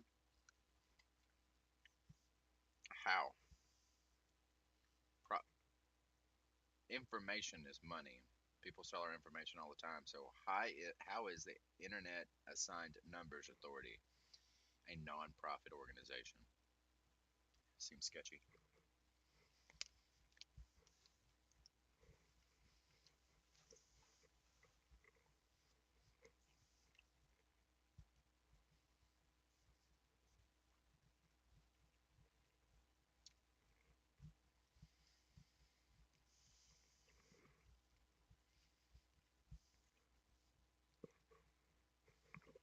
Shoot, this food's getting hot fast. I may have put too much salsa in it again.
Probably.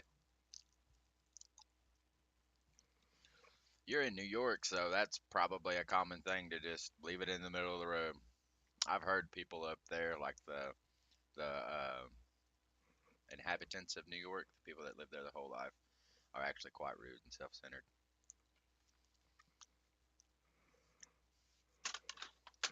Inhabitants.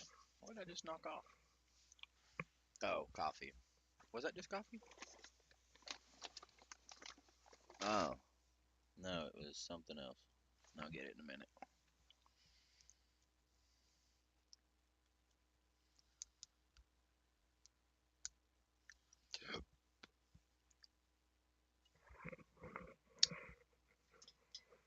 Let's see it.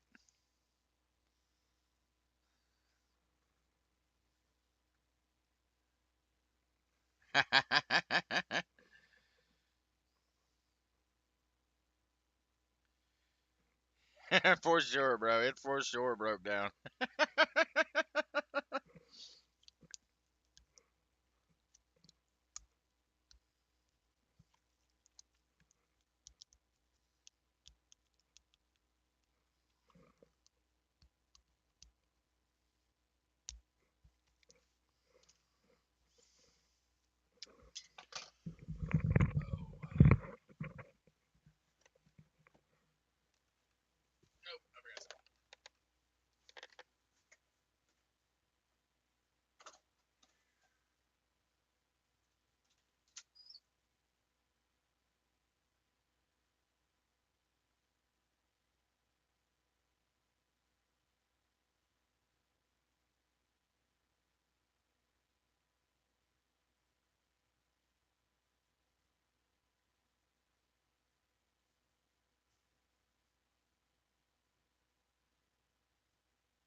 Well, that's not good. He's probably going to end up getting smashed then.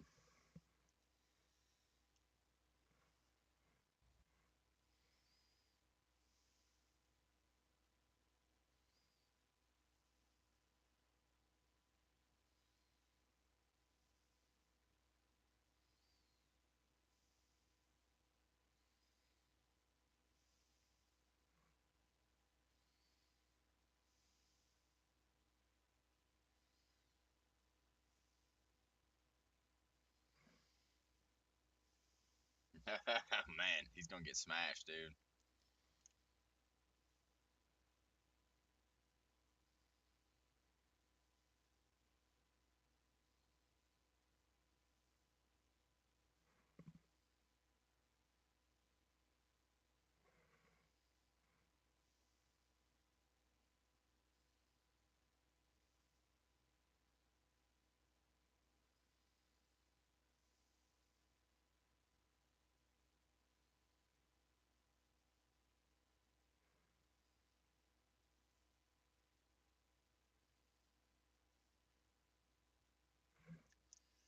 And I'm talking big old buses, not like the shuttle buses.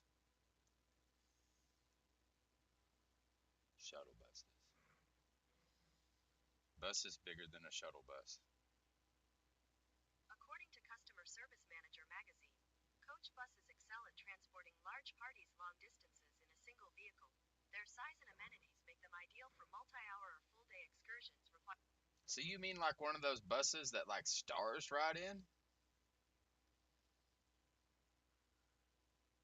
Like those ginormous ones. Oh, what's up, little spider? I got a little friend.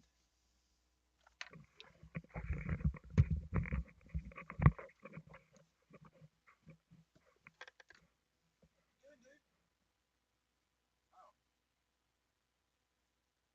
well, it's under my router now. So intoxicated.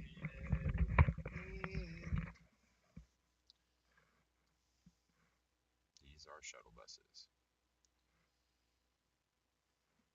Oh,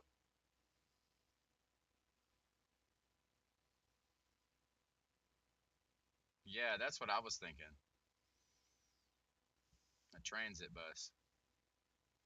I didn't know these little things were called shuttle buses. I thought they were, and I don't mean this to sound illiterate or uneducated, but I thought they were for transportation of disabled people, physically disabled people, because of the ease of access. I've never rode on one, so that was just my assumption. I didn't know they were shuttle buses.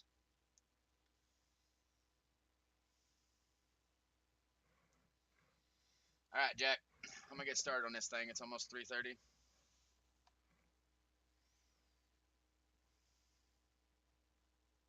Oh, okay. I'm gonna get started on this, Jack. I gotta get going. It's already almost 3:30, and I've got a lot of stuff going on. I'm gonna take one of these headphones out so I can think easier.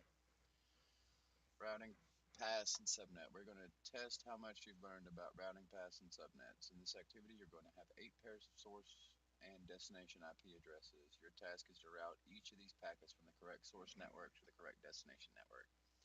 You will mimic how the packets travel from the source IP address to the destination IP address with the network. For this, you will need to use your knowledge of IP addresses, subnet masking, network ID, subnet ID, and CIDR. They misspelled CIDR.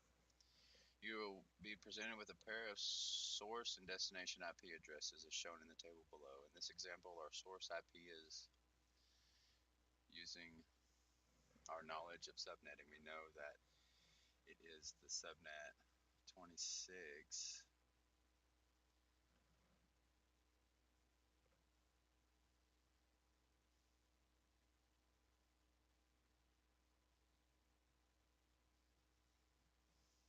Using our knowledge of subnetting, we know that it is in the subnet 1916.16426.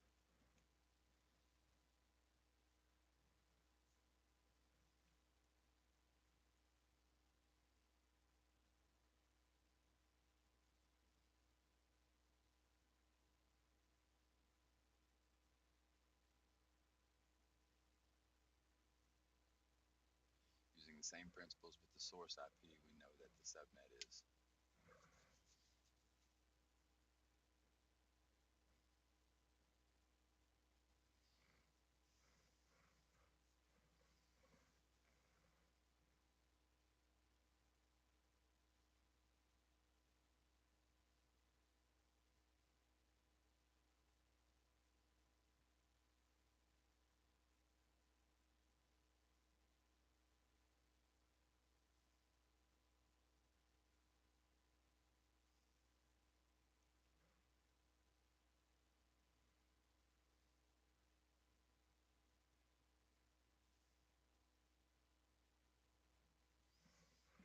Oh fuck.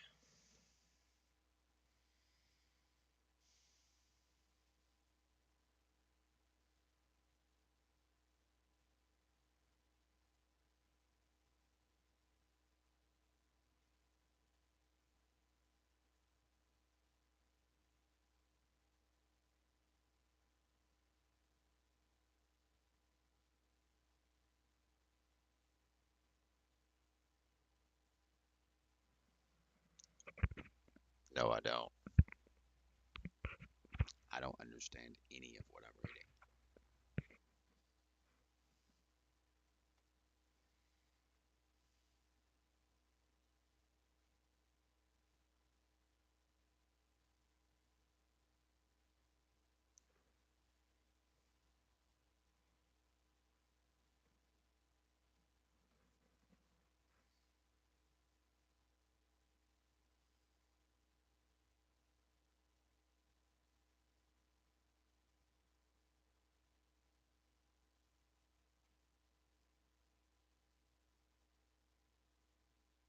Wait a minute, I think I get it. I gotta take these headphones off for just a second. They're distracting.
this one?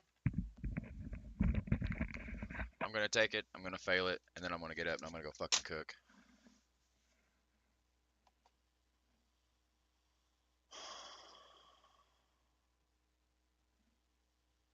See, that number doesn't match this fucking number.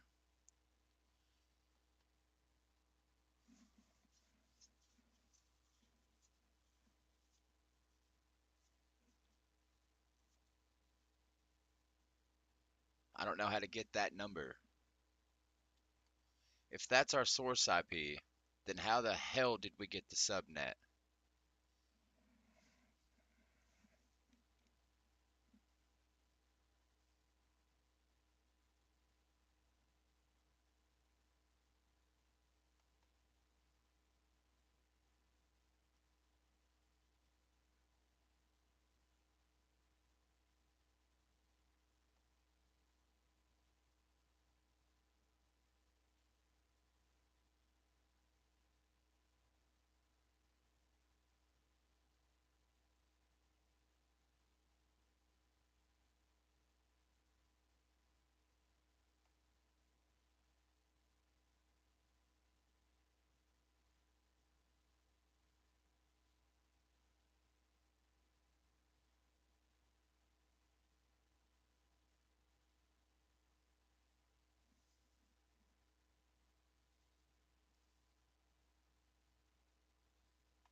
What does that mean, Nani TF?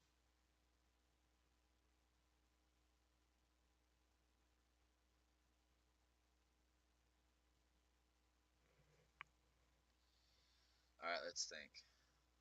240.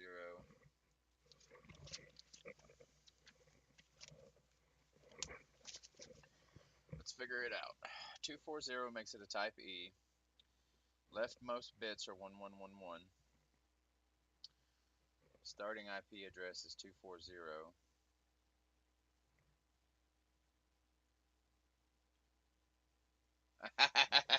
Yeah.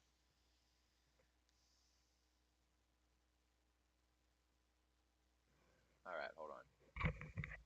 In this activity, for each pair of source IP address, determine the correct source and destination network. Okay, blah, blah, blah, blah, blah. My source is 10.1.240.240.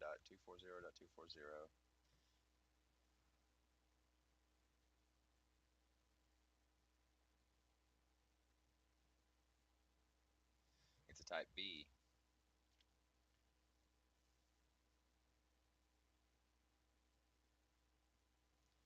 So it's a 19.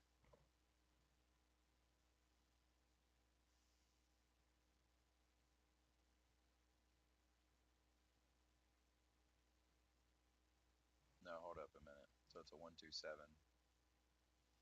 I don't see that.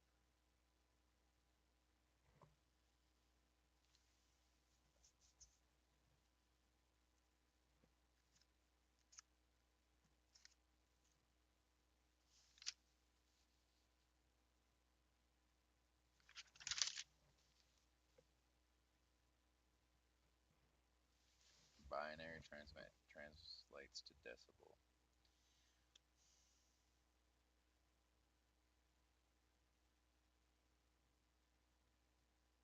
So let's see, 9 is 1001. Let's look back at that. 0000101.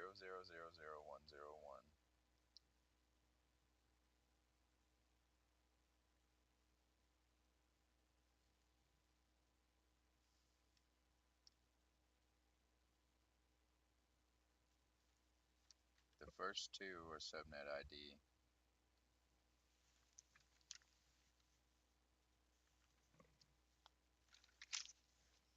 So on 10, it would be 1010.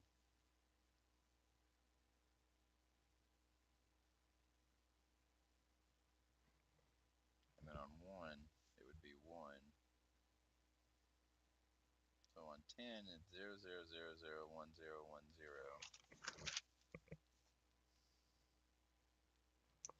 And this is the IP address, right? So a 1 would be 0000.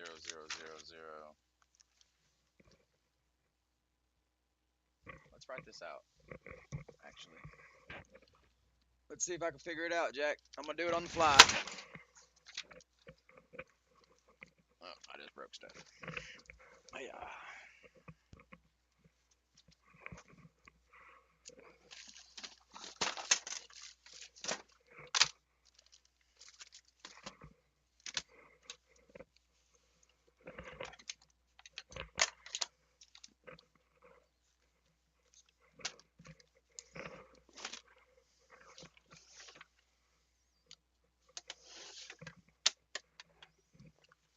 All right.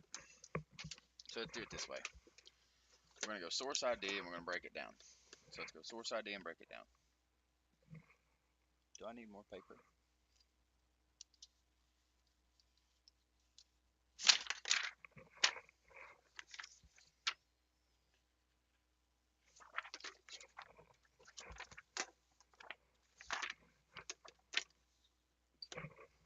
Let's go source ID and break it down.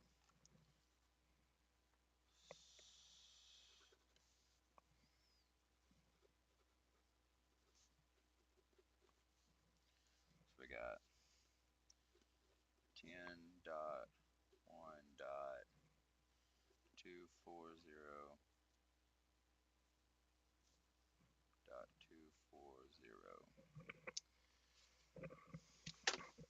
So how do I determine? Okay, let's stop there. Class A, Class B, Class C. Class A,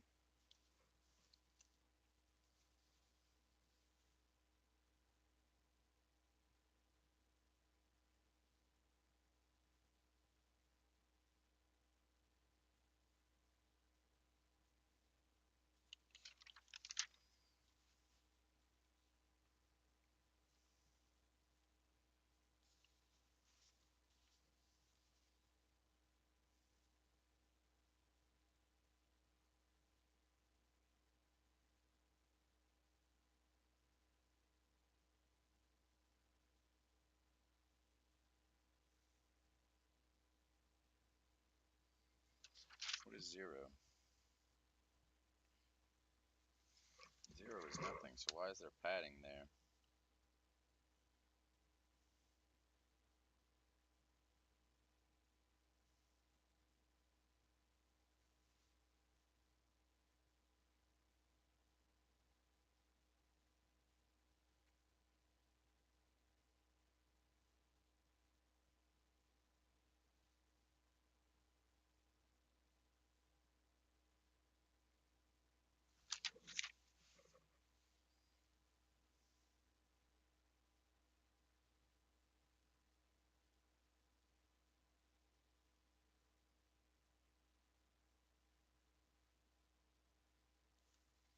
So how do we get to 2, 2, 4?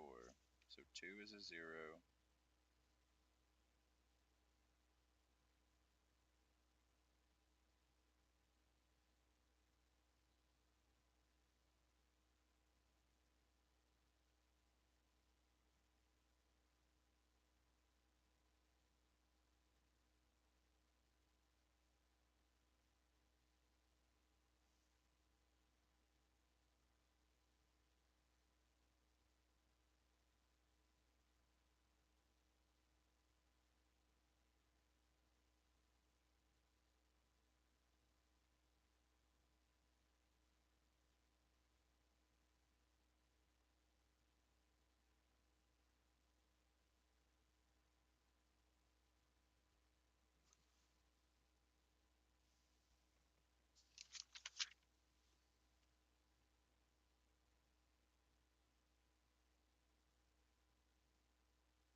Are you talking about my shirt?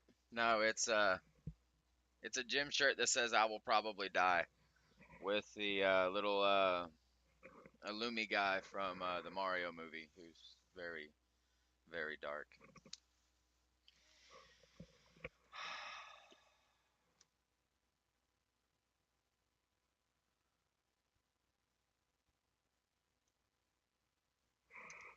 Man, this thing's frustrating me. I thought I had it and I didn't.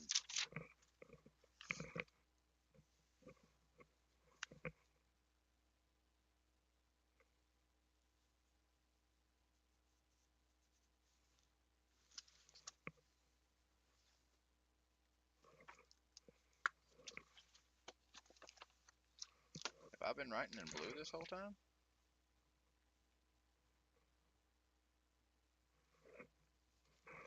There we go.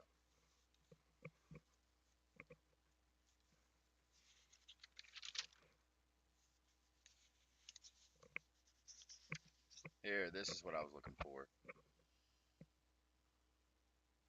No, it wasn't.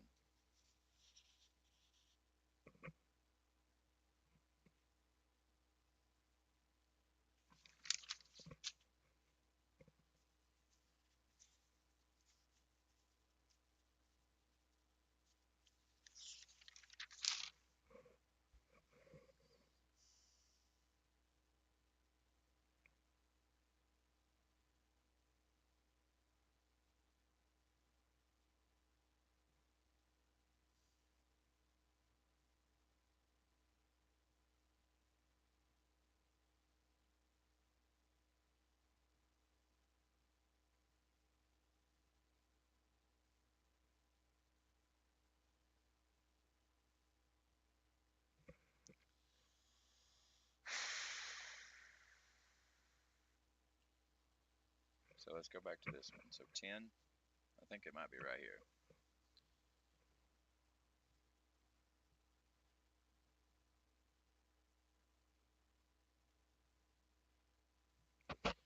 So it's a 1, 2 something.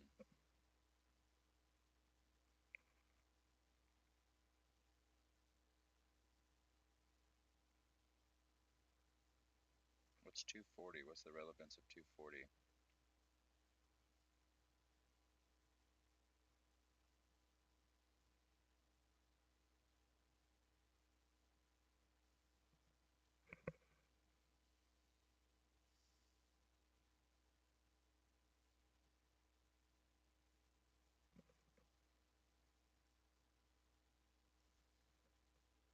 What's 240? 16? I think it's to the 24th.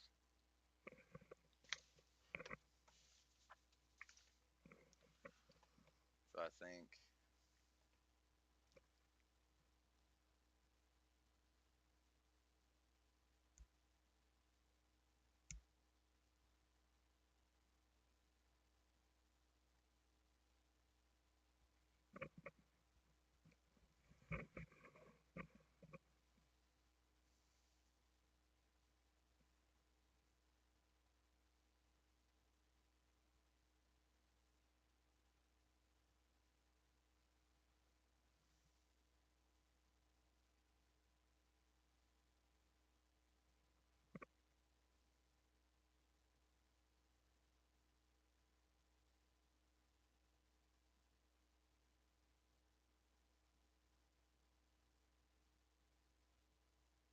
so that's to the 24th, so it should end in 0. So that's 1. That's 1.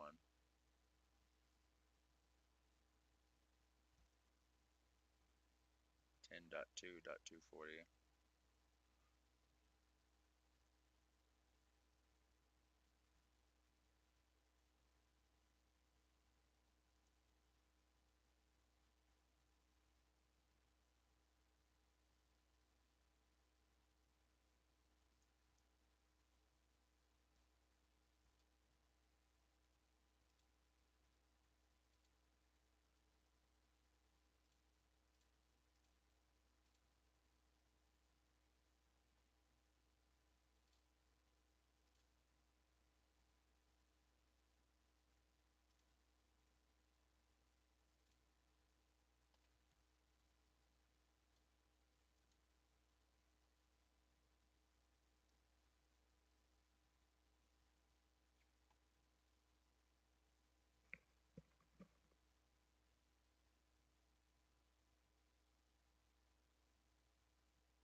I'm trying to finish this test leftovers,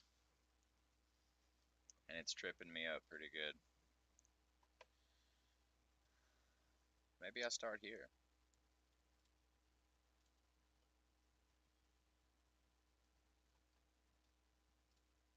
Maybe that's the path. No? 240240 calculates into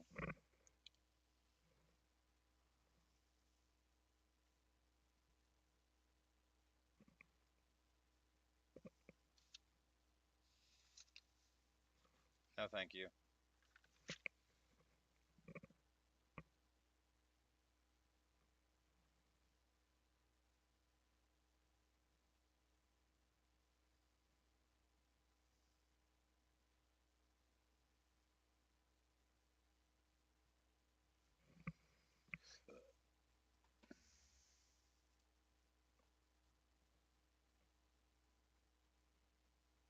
No thank you.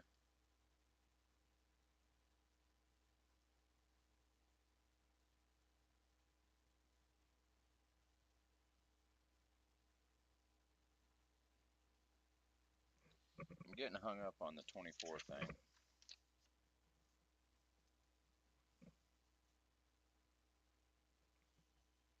So 24 means it's got 4 zeros, which the subnet mask translates into a bunch of ones and then 4 zeros.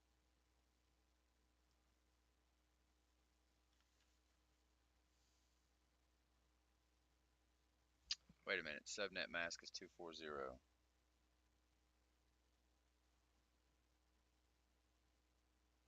.0.1.10. Subnet mask is right in the middle. Network ID is 10.0.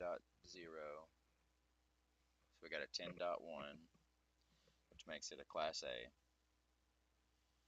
2 to the 24th.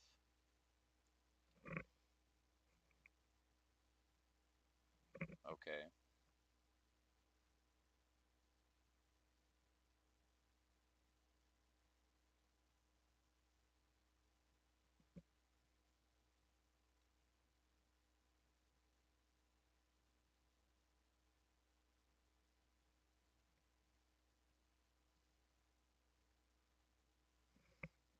So let's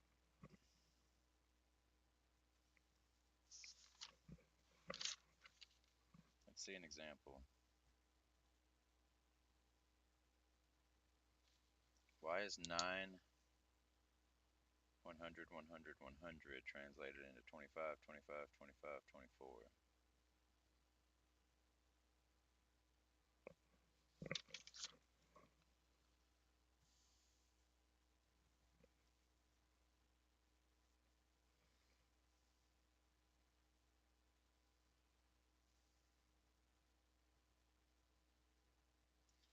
Ten dot one makes it a type A, a class A. Which means it should have a subnet of 255, 255, 255. Because it's a 24 at the end. So it's one of my 24s.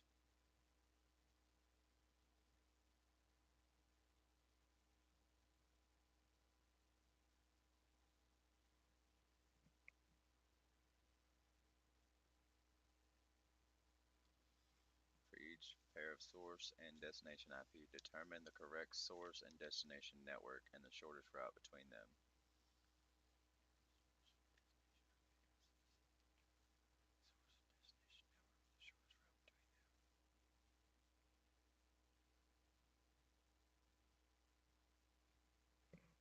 Am I fighting something? No.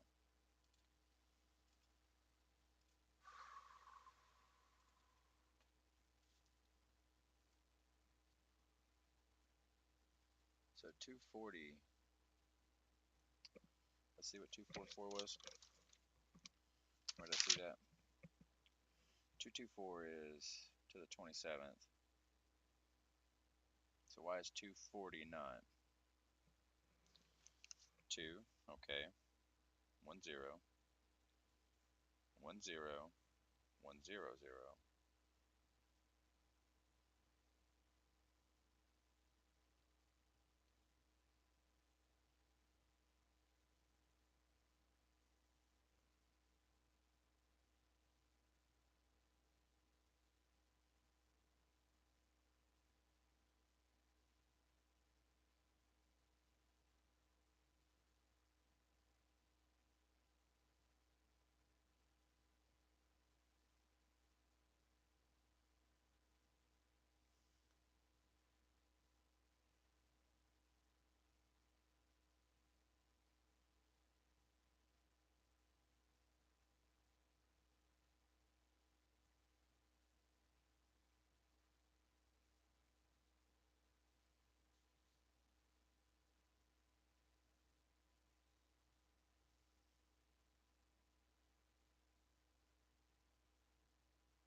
I'm gonna ignore chat. Well, at least the parts that are telling me to go away from it.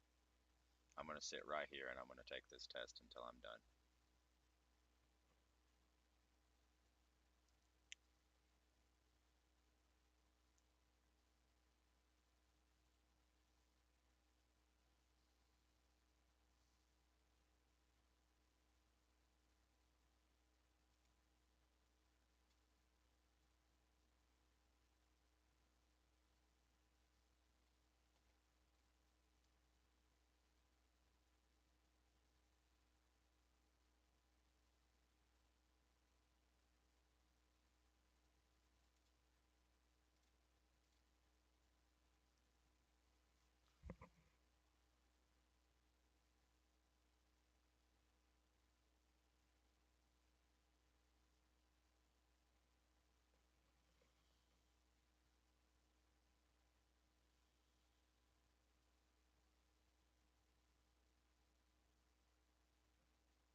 Oh,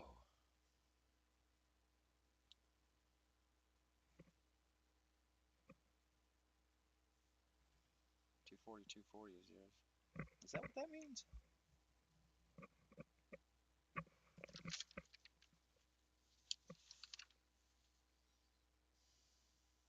Oh, and I gotta use and. So okay.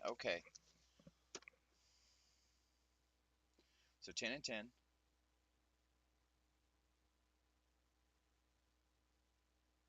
1, 1.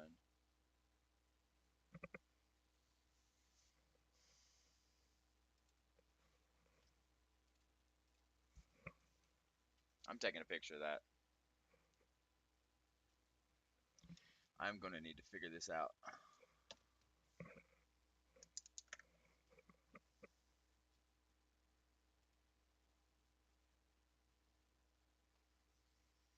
Nine.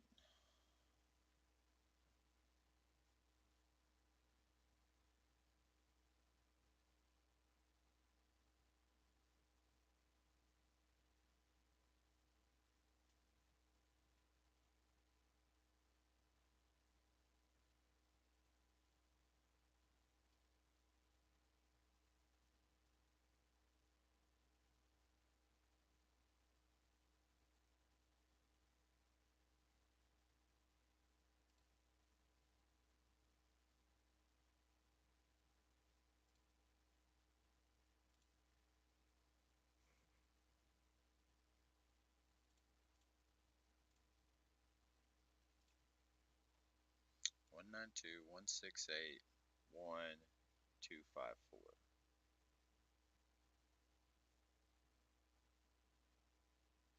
So is it 0, 267,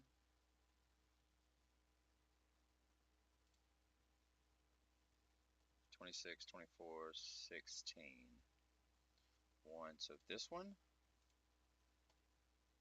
What the frack? 192.168.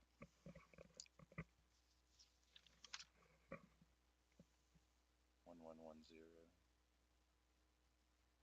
192.168.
this way?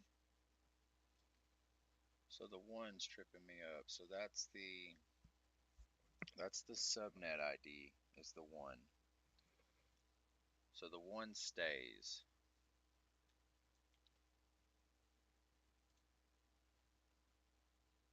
Yeah, the one stays.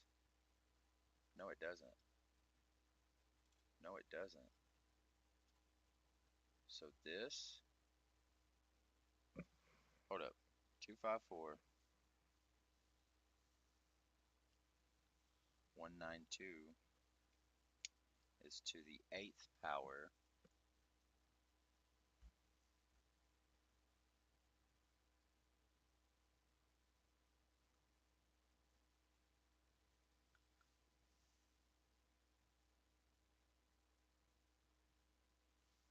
I think it's the 16th power.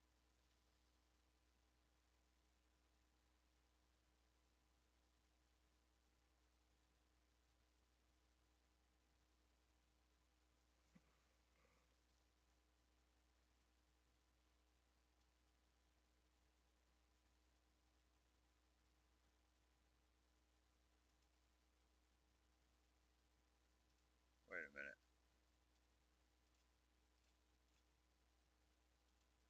No?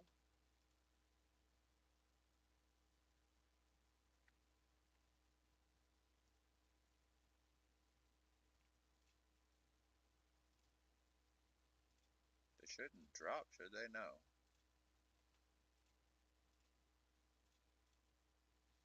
Hmm.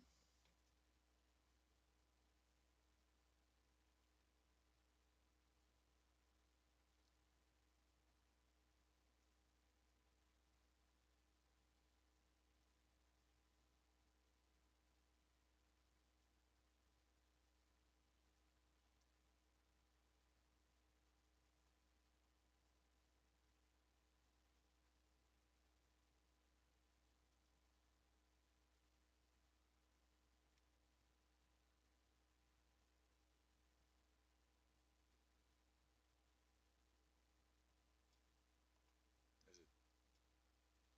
See, it goes up and before going down.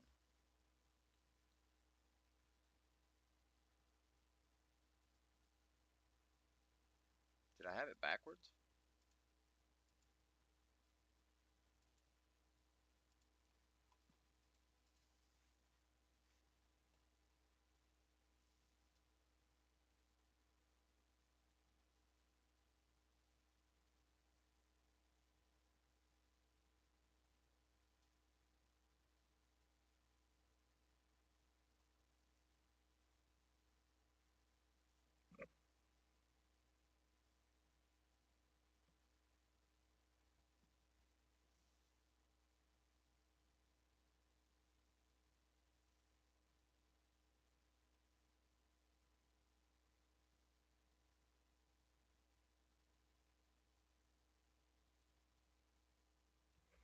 So it's a point zero,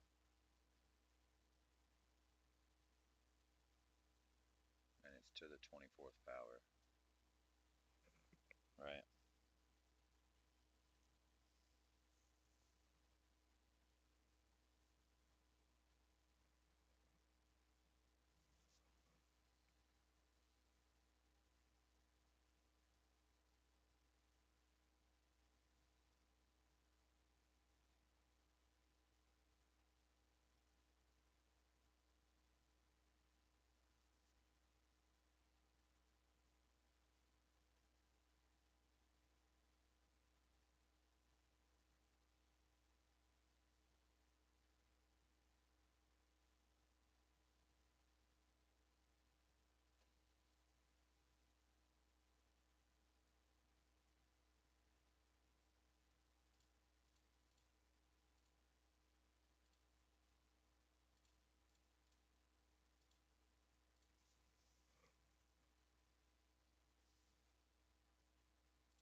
What am I doing wrong?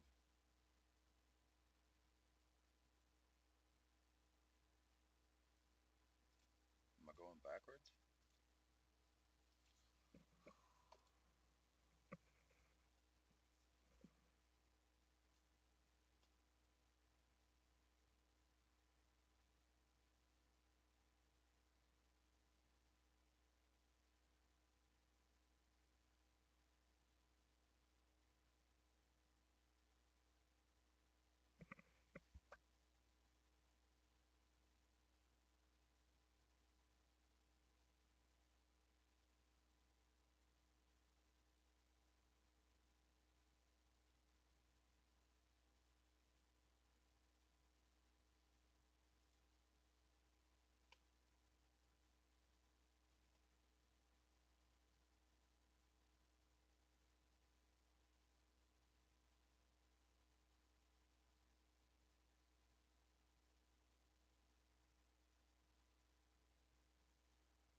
Formula for calculating source ID into a subnet mask.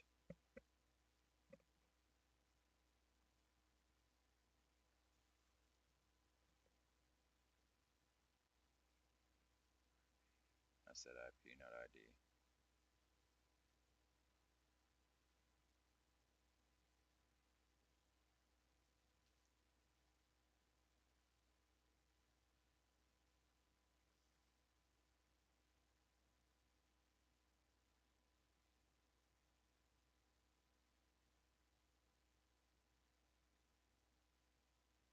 Okay, so I got that right. No, wait a minute.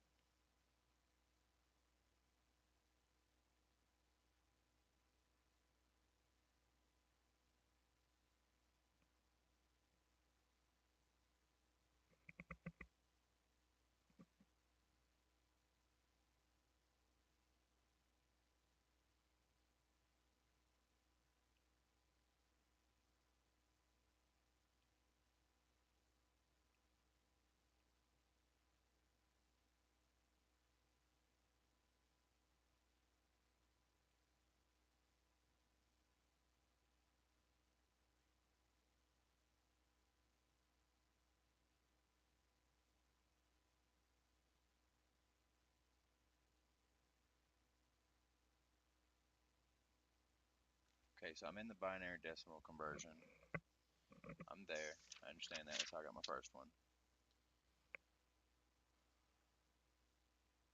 And the CIDR notation.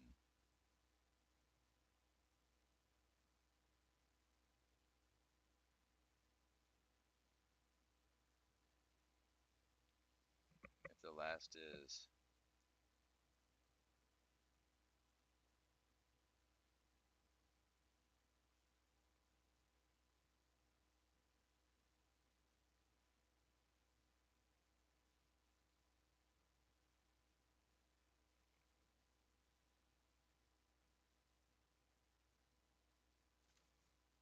I don't think that's what I was looking for.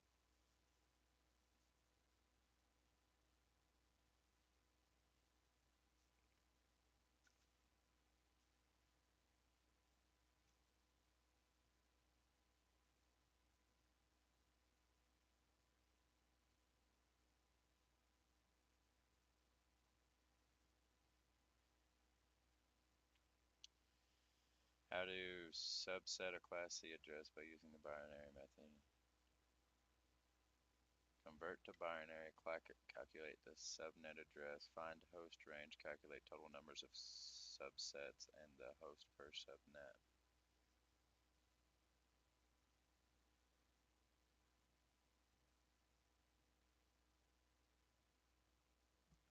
We will take a type 3, 5 bits from the host field.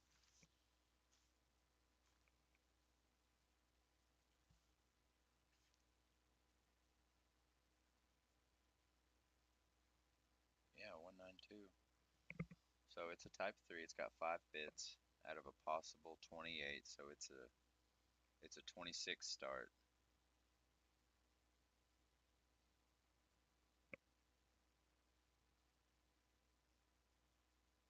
Subnet is 5 bits.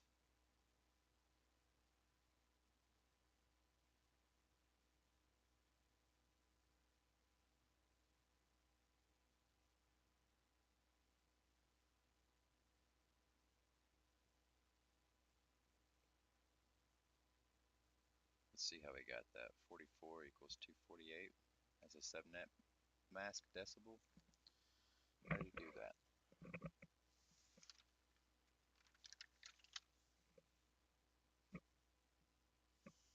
So 40, so 1010 times 411111000,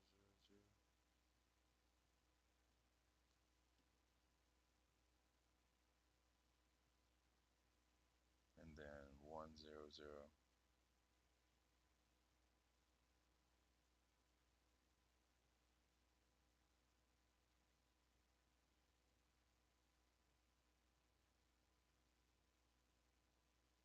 Am I going the wrong direction? Am I going the wrong direction? Hold up, bring it back up.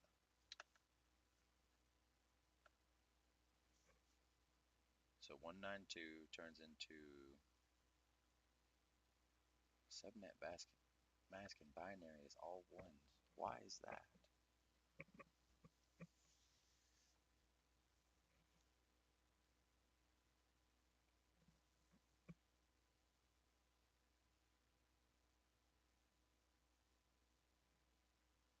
It's 248 with 11111000.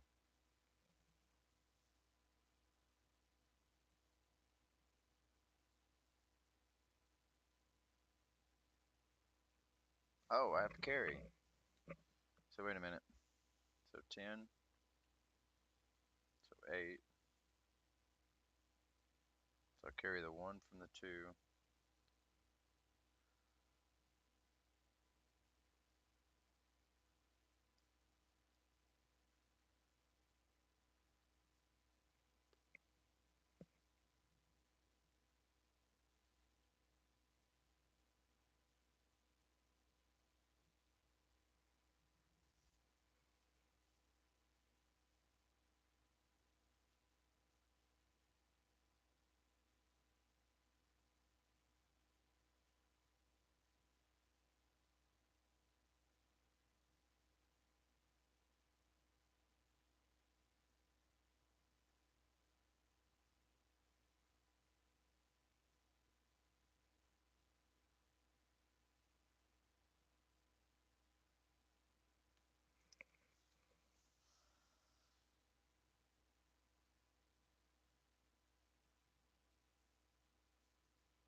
good day, everybody. Fuck this.